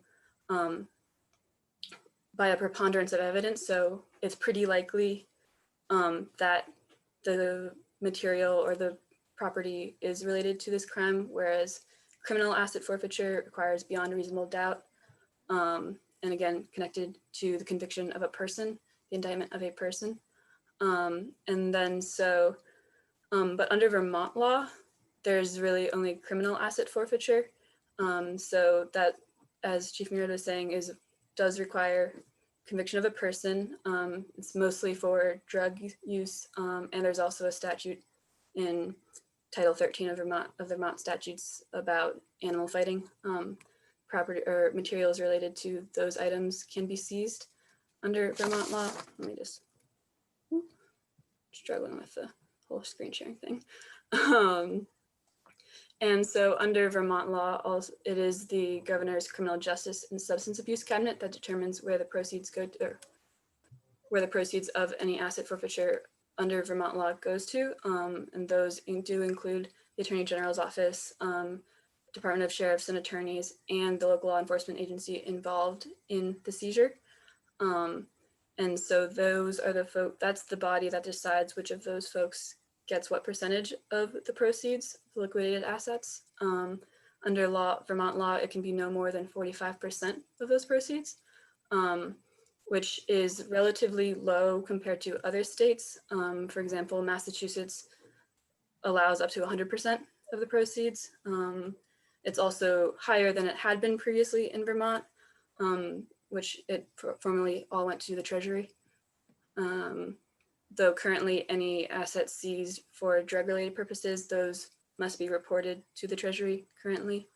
And then so equitable sharing, where that comes in, is when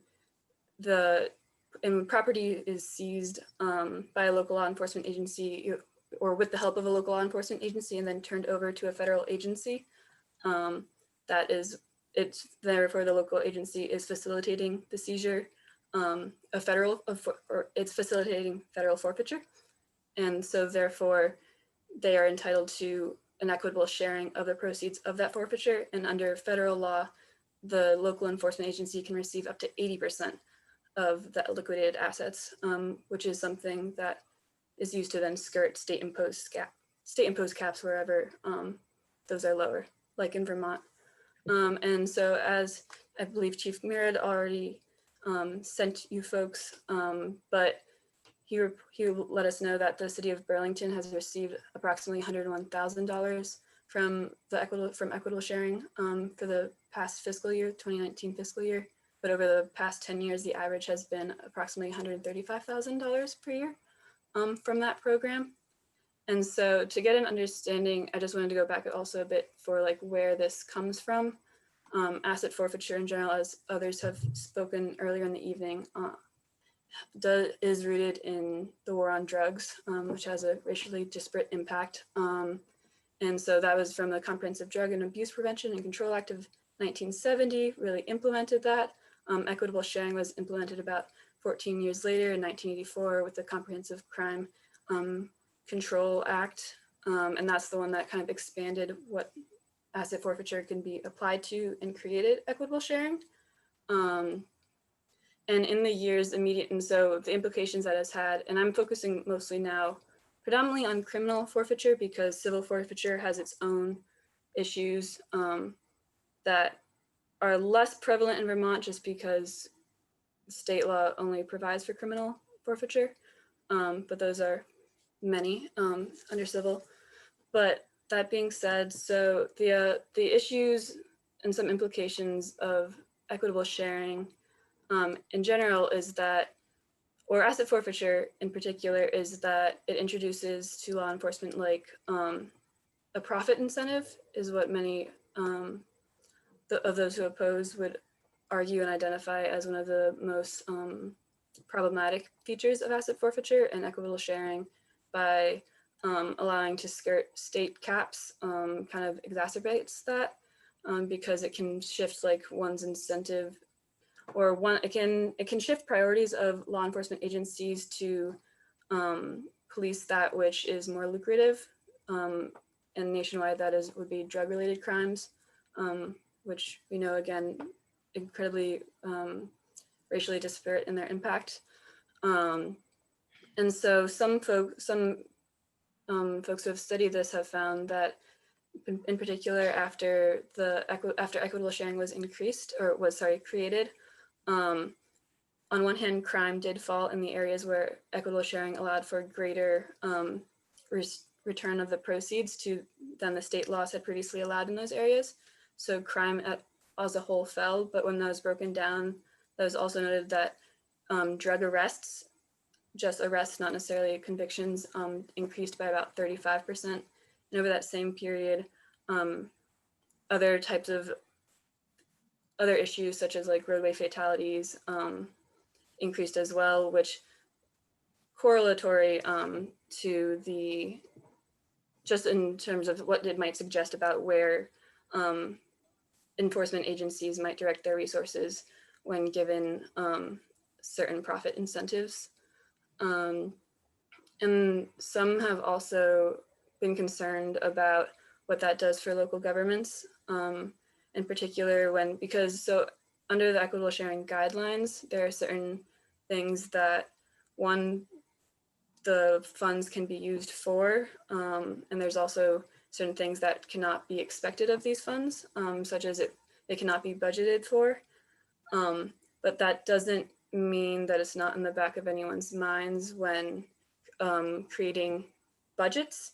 Just knowing, say, on average, the city of Burlington receives $135,000 from equitable sharing may impact the minds of those who do create the budgets. And so that may affect that. And also any outside funding does change the way that an agency is accountable, or to the extent an agency is accountable to the body that typically provides it with its funds. So that's just an overview of what those two things are, and a dip into the water of what that looks like and what that means. And that's what I've got for you right now. Thanks. Audrey, you can stop sharing your screen. And I'm sorry to cut off conversation before. We were just starting to get into a conversation about what we should do and what was correct and what wasn't. So I just wanted to make sure we're all on the same page in terms of what we're talking about, that we're focused on criminal, given that we're in Vermont and some of the like evidence and things like that. Wanted to make sure that we're on a baseline. With that, I will now happily take any comments, allow questions too. And I want to say Audrey's not an expert on this. She just did some hours of research. So, but happy to take questions to Audrey, to Chief Murad, whatever folks find useful for what's next in the discussion.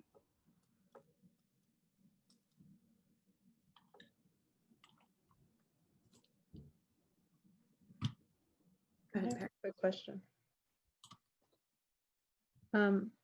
This line here about the increase in roadway fatalities. Yeah.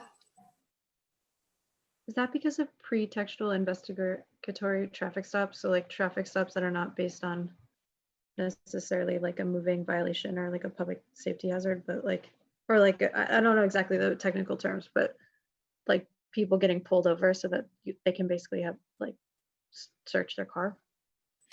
So I don't believe that's referring to the stops in any way. It's not even arrests or any sort of criminal activity so much as potentially not like directing resources away from or towards arrest or drug related reasons means there are less resources available to stop for like those who were committing traffic violations.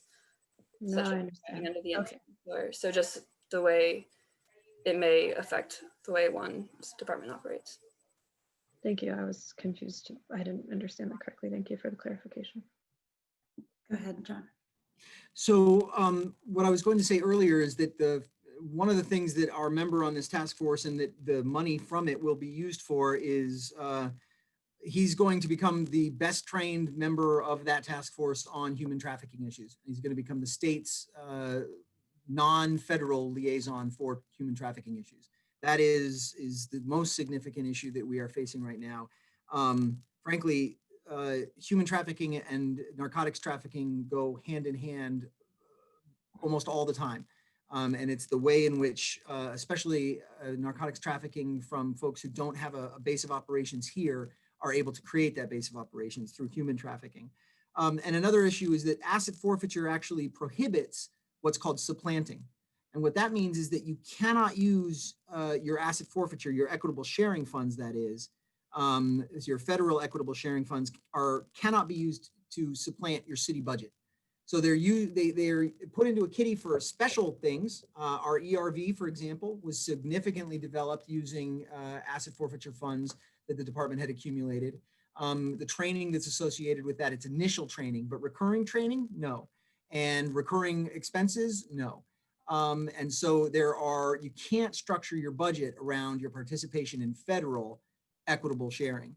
Now, there are municipalities around the country that have abused this, that use state laws and state versions of asset forfeiture to take property from pre-conviction individuals. They take it sometimes on mere suspicion and put the burden of proof on the individual whose assets were seized in order to get those assets back. It's a horrible practice. It is not one in which the Burlington Police Department participates.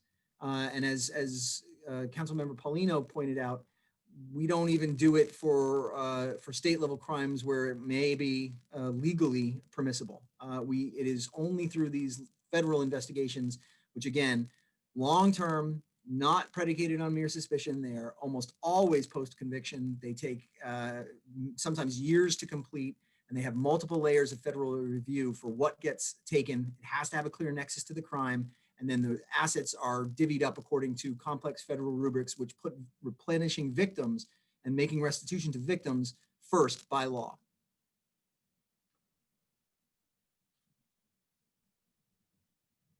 Go ahead, Randall. Are those joint task forces, are those ever initiated by BPD, members of BPD?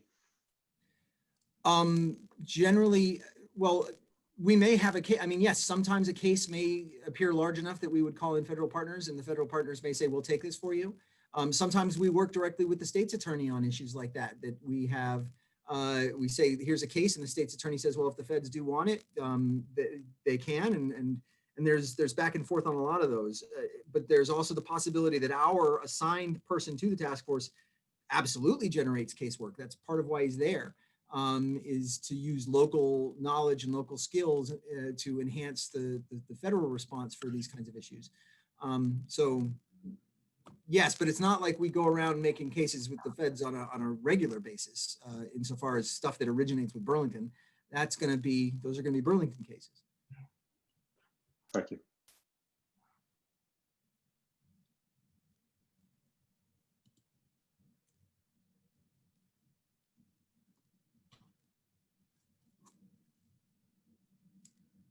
Other questions or thoughts? I have a couple. So I want to take the money that we receive out of it.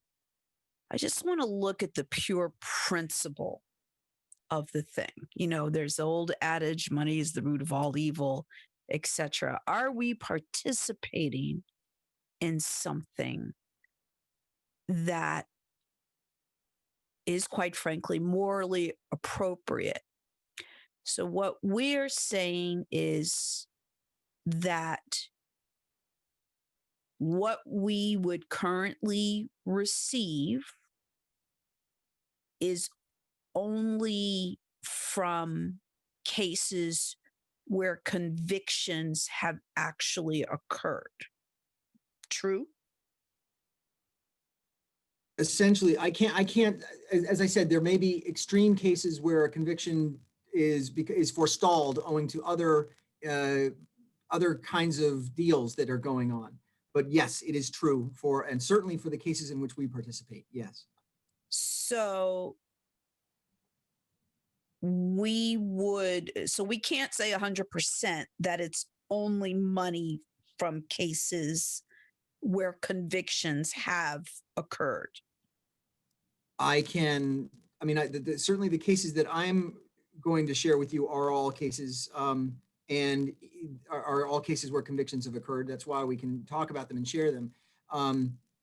What I can say is that, again, the example I gave is the example I can think of, that you are ready for a conviction, but because you are participating with a certain individual as a cooperating witness, you forestall that conviction, but you do have the asset forfeiture take place. That's part of the conditions that he's operating under to be a cooperating witness.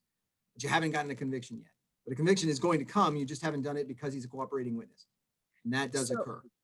So from this pool of money, we say we don't want money that isn't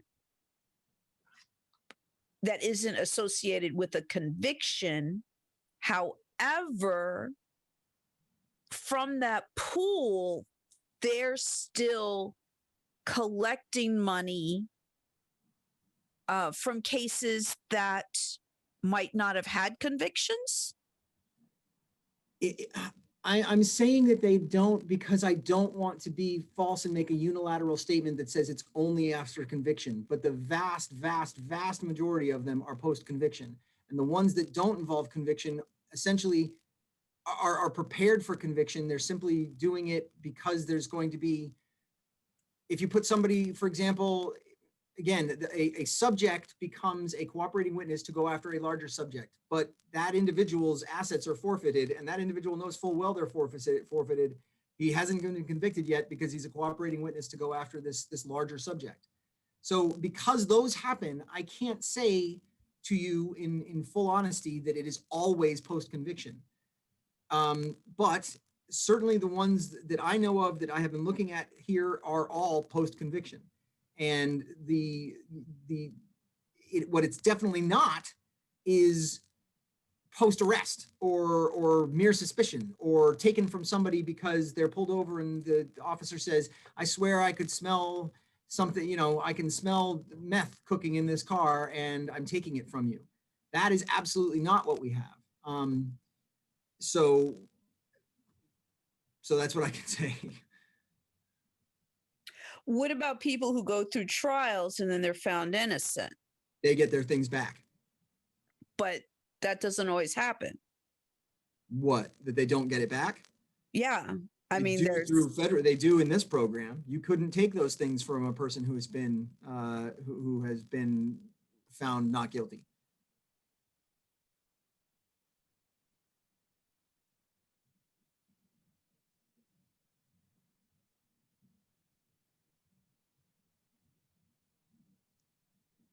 I guess I'd have to, I'm sorry, did we get a copy of that presentation? I don't remember seeing that it was in board docs. Is it something that can be sent to us? It was just uploaded to board docs today, so it is there now. It is there, like during the meeting? Because I didn't see it. I checked board docs right before the meeting. Okay, I'll go back and check board docs again. Commissioner Grant, when I looked at board docs, it didn't have the little icon next to it indicating that a document was there, but if you went to that item of the agenda, there it was. Oh, okay, thank you. Go ahead, Randall. So there's no question here. So this quick statement. Yeah, I mean, I think for obvious reasons, forfeiture is problematic, in part because it separates a kind of particular class category of offenses, either criminal or civil, and says these are going to be treated differently than other comparable kinds of crimes or infractions.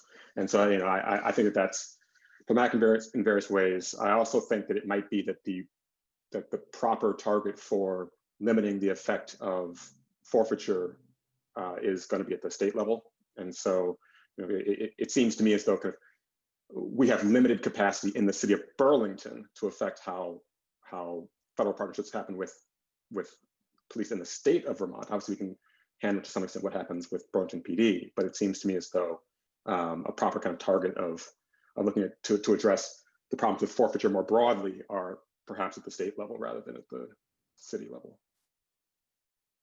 Thanks, Randall. That's helpful. I do want to remind folks, this came to us from the city council, so I think eventually they want some kind of report back. I'm not sure how to make that happen, but I think hearing folks' opinions, if they have any, would be helpful. So thanks, Randall.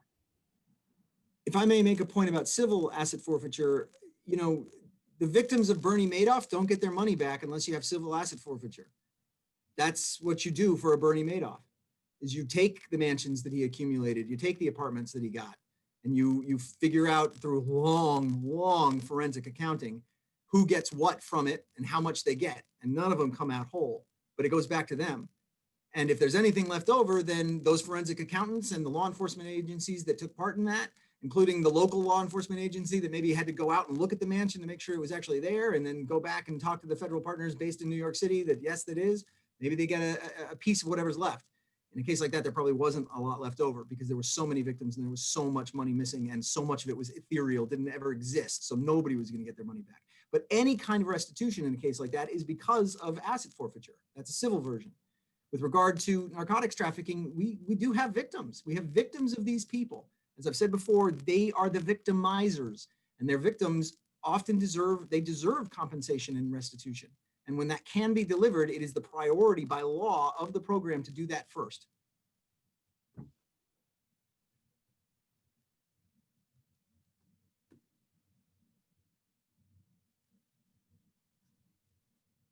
Other thoughts or questions?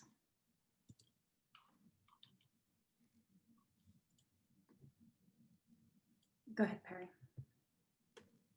I know I had a chance to state this at the council meeting when it came up for review, but I don't support this. I don't support our participation in it. I don't think the fact that the program exists means that we should participate in it. Just because it's happening doesn't mean we have to sign in, or buy in rather. So I think that we'll probably make a more formal deliberation on it at a later meeting. Is that correct? So, but I think this has been a good first review, and we'll act accordingly when we make that deliberation. But I absolutely do not support our participation in this. Do folks have any thoughts around what the next deliberation should look like in terms of, I'm not 100, in terms of what? I think we might be able to write a resolution to a communication and vote on it to the council. Okay. And that we would just, is that correct? We would just write up something and then vote on it as a communication, and there could be amendments and so on and so forth. That's definitely something we can do. I guess I'm asking for what we want the frame to be around that communication. What are or an outline, what are the things in it? Or if folks have thoughts on that, or maybe that's work for next time to think about. Because right now I'm a little bit of a loss, what we should, what the framing is for that communication and what our final output will be. But I think that's I think John spoke to it. He can't give you the figures of the cases because they're from not within his department, and we have to make a choice. Do you want to receive the money or not? And I think the resolution could just be it's just a recommendation to the council. We, joint committee support. I mean, it's going to be a split vote, I'll tell you that. So it's not going to be unanimous, obviously. If you guys want to know more, I guess the question is, what would it be worth delaying that vote, which I support, to get more information on what the federal authorities are willing to share in terms of like what the program in Vermont is like. So I think that's what we need to know, not what the effects of it is nationally. I agree that asset forfeiture in general is abused in other states for sure. I mean, where I'm from in Florida, it is. Here, you have people that have very good attorneys. It's just a different jurisdiction. So national research just doesn't tend to apply to Vermont for obvious reasons right away. Like you have to sort of peel the layers first.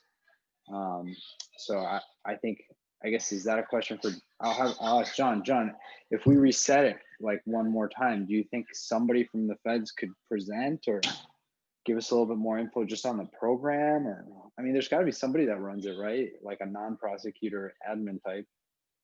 I certainly can look into that. I've had conversations with some. I did endeavor to try to find the data that Commissioner Hart contacted me about. I will see if any of them want to present in front of this body and are available. I absolutely can do that. Or if they're willing to just, it's hard for me to believe that there isn't data. And maybe we have to do a FOIA request. I would think they would give it to you, but I would think that there is data that has the cases and the money generated, right? It exists. They have to keep track of it in order to divvy it. They have to keep track of it for all those people. I'm not certain of their sharing protocols or how freedom of information requests to the federal entities work. I did ask for them, and I was told that it was a combination of not enough time and we don't provide that, but I can inquire again. Okay, and if Chief, you can share with me who their point person is, maybe I'll look into what a FOIA request would, how long that would take them to turn around, et cetera. And this shouldn't be information we can't get in a FOIA request, but who knows, but it's something I would try to do. I personally would be willing to make that request if it would help us. And this is about a request for the specific things that were seized. Is that correct? Right. I just think if we could get a picture of the last 5 years, what the cases were, if there's race data, anything of that sort to see how it's been applied in the state of Vermont. Okay.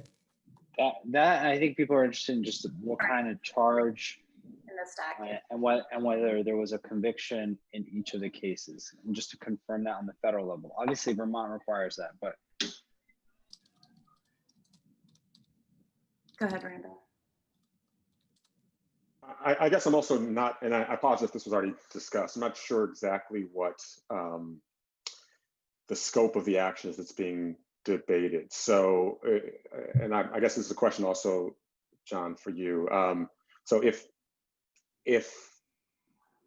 Burlington Police Department were to kind of withdraw from the Equitable sharing program, would that at all affect the extent or the number of kind of the extent of participation of BPD in some of these joint exercises, or would it merely limit kind of how any seized assets are distributed?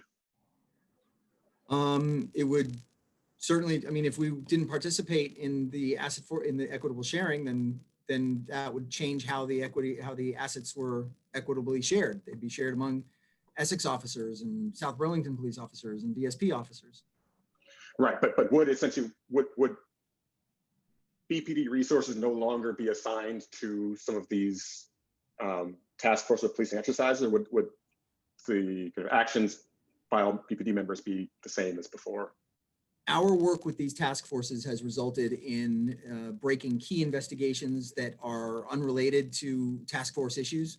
I can't really provide certain information, but we have apprehended homicide suspects owing to contacts and connections that are facilitated by these task forces. We have been able to drill down into crimes that are local and here and are Burlington's crimes because of those relationships. It is much more than money that we get from this program, but the money is real as well, and it leads to important things like the ERV, like being able to train a member in human trafficking recognition and other programs. So you would not anticipate changing around the type of policing operations the BPD engages in with respect to the Joint Task Force if the Equitable Sharing Program were disbanded, is that correct? That is correct, except I am uncertain what will happen as our headcount drops. Understood, thanks. I had another question as well, which is, sorry, around the data and what parts of it what data can we collect? What was just a time constraint? Like what is coming our way, I guess is my question. None is coming, Madam Chair. It was a matter of that was an explanation for why we couldn't get it. It was asked for, you know, we can't do it short notice, and also some of this isn't shared. That was from the contacts with whom I spoke. And it's because they keep some of it privileged. It sometimes factors into other investigations, but insofar as, again, I do have a sheet that lists a number of individuals. It's not as delineated like as in the last 5 years. It is a number of very high profile cases that occurred in the recent institutional memory of this department, and they are, it describes the crimes, it describes the individuals, it does describe them by race. And what it doesn't talk about is the specific assets seized, and it doesn't have a specific window. I'd say, for example, that if we ask for the past 5 years, it may not be a huge, large number because some of these cases take quite a while to be finalized and finished. The case that I mentioned earlier about Mr. Folks, you know, that literally finished 2 days ago. I believe that was a crime from several years ago, that investigation and the arrest. So I'm less, I guess personally at least, I'm less interested in the assets that were seized and the value. I feel like we've got some indication of that, at least high level. I think I'm more interested in the amount of people, who they were, what they were convicted for. So when I'm still a little bit confused when you say you know, the ask was, the turnaround time was too short, and some of the information you asked for we can't give you, I don't know the answer to that either, and I can't compel federal partners to give me information. And you know, while we can explore a Freedom of Information Act request, you know, we can do that. Okay, but before that, it would just be helpful if they were just saying, "Oh, we can't get that to you quickly," and this, and you don't know, if some of it we could get, if just under a longer timeline, that would be. Yeah. I don't know the answer to that. I can clarify that. Great. Thank you so much. Great. Anyone else on this item?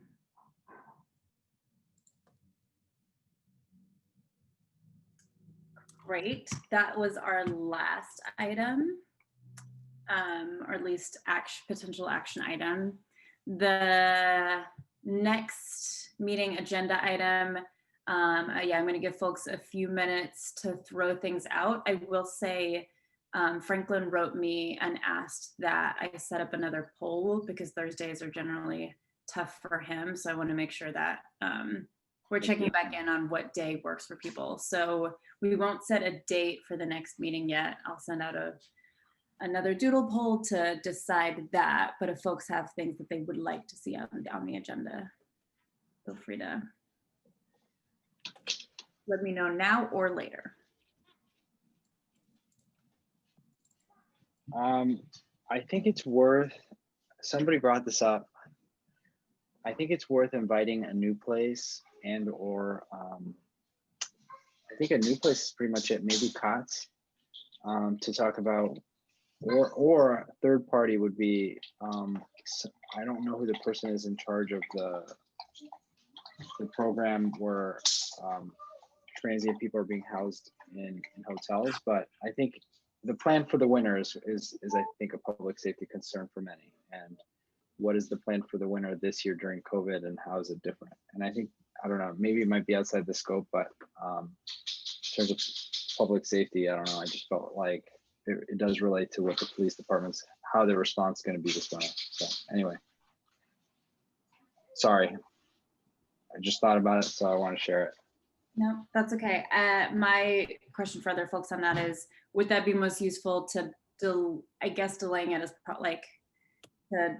because that would push us into October to that meeting that we're planning on having with the facilitator, if folks want to hear from that specifically, or if the police commission wants, or if the joint committee wants to address that, or if that's something we should do in public safety. So just quick feedback on that.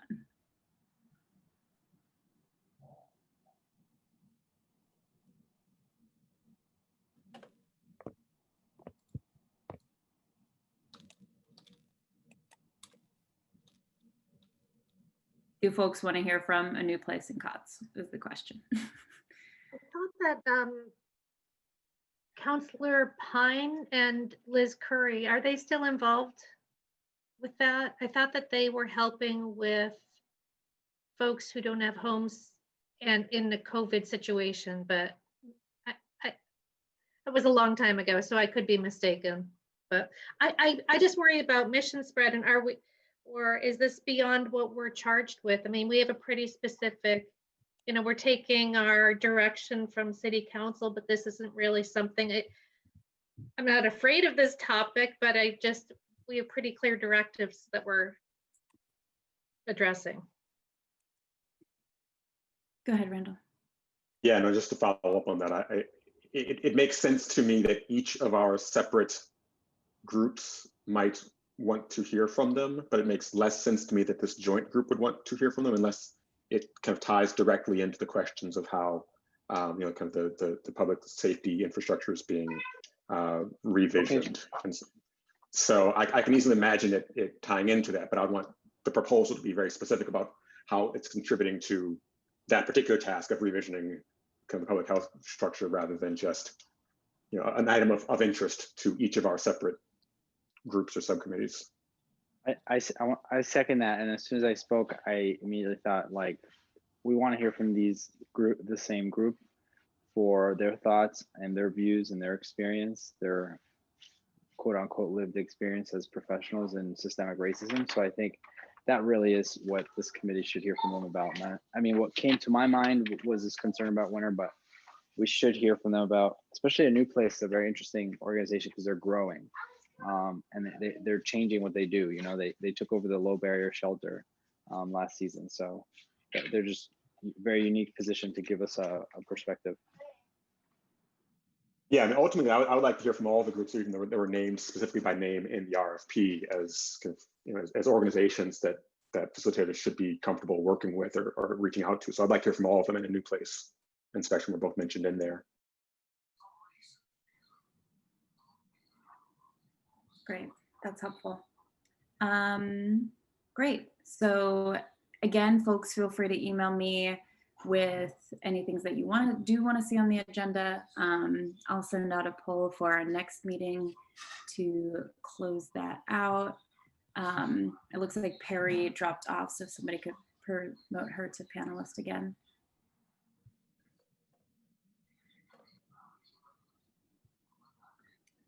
And then I would entertain a motion to adjourn.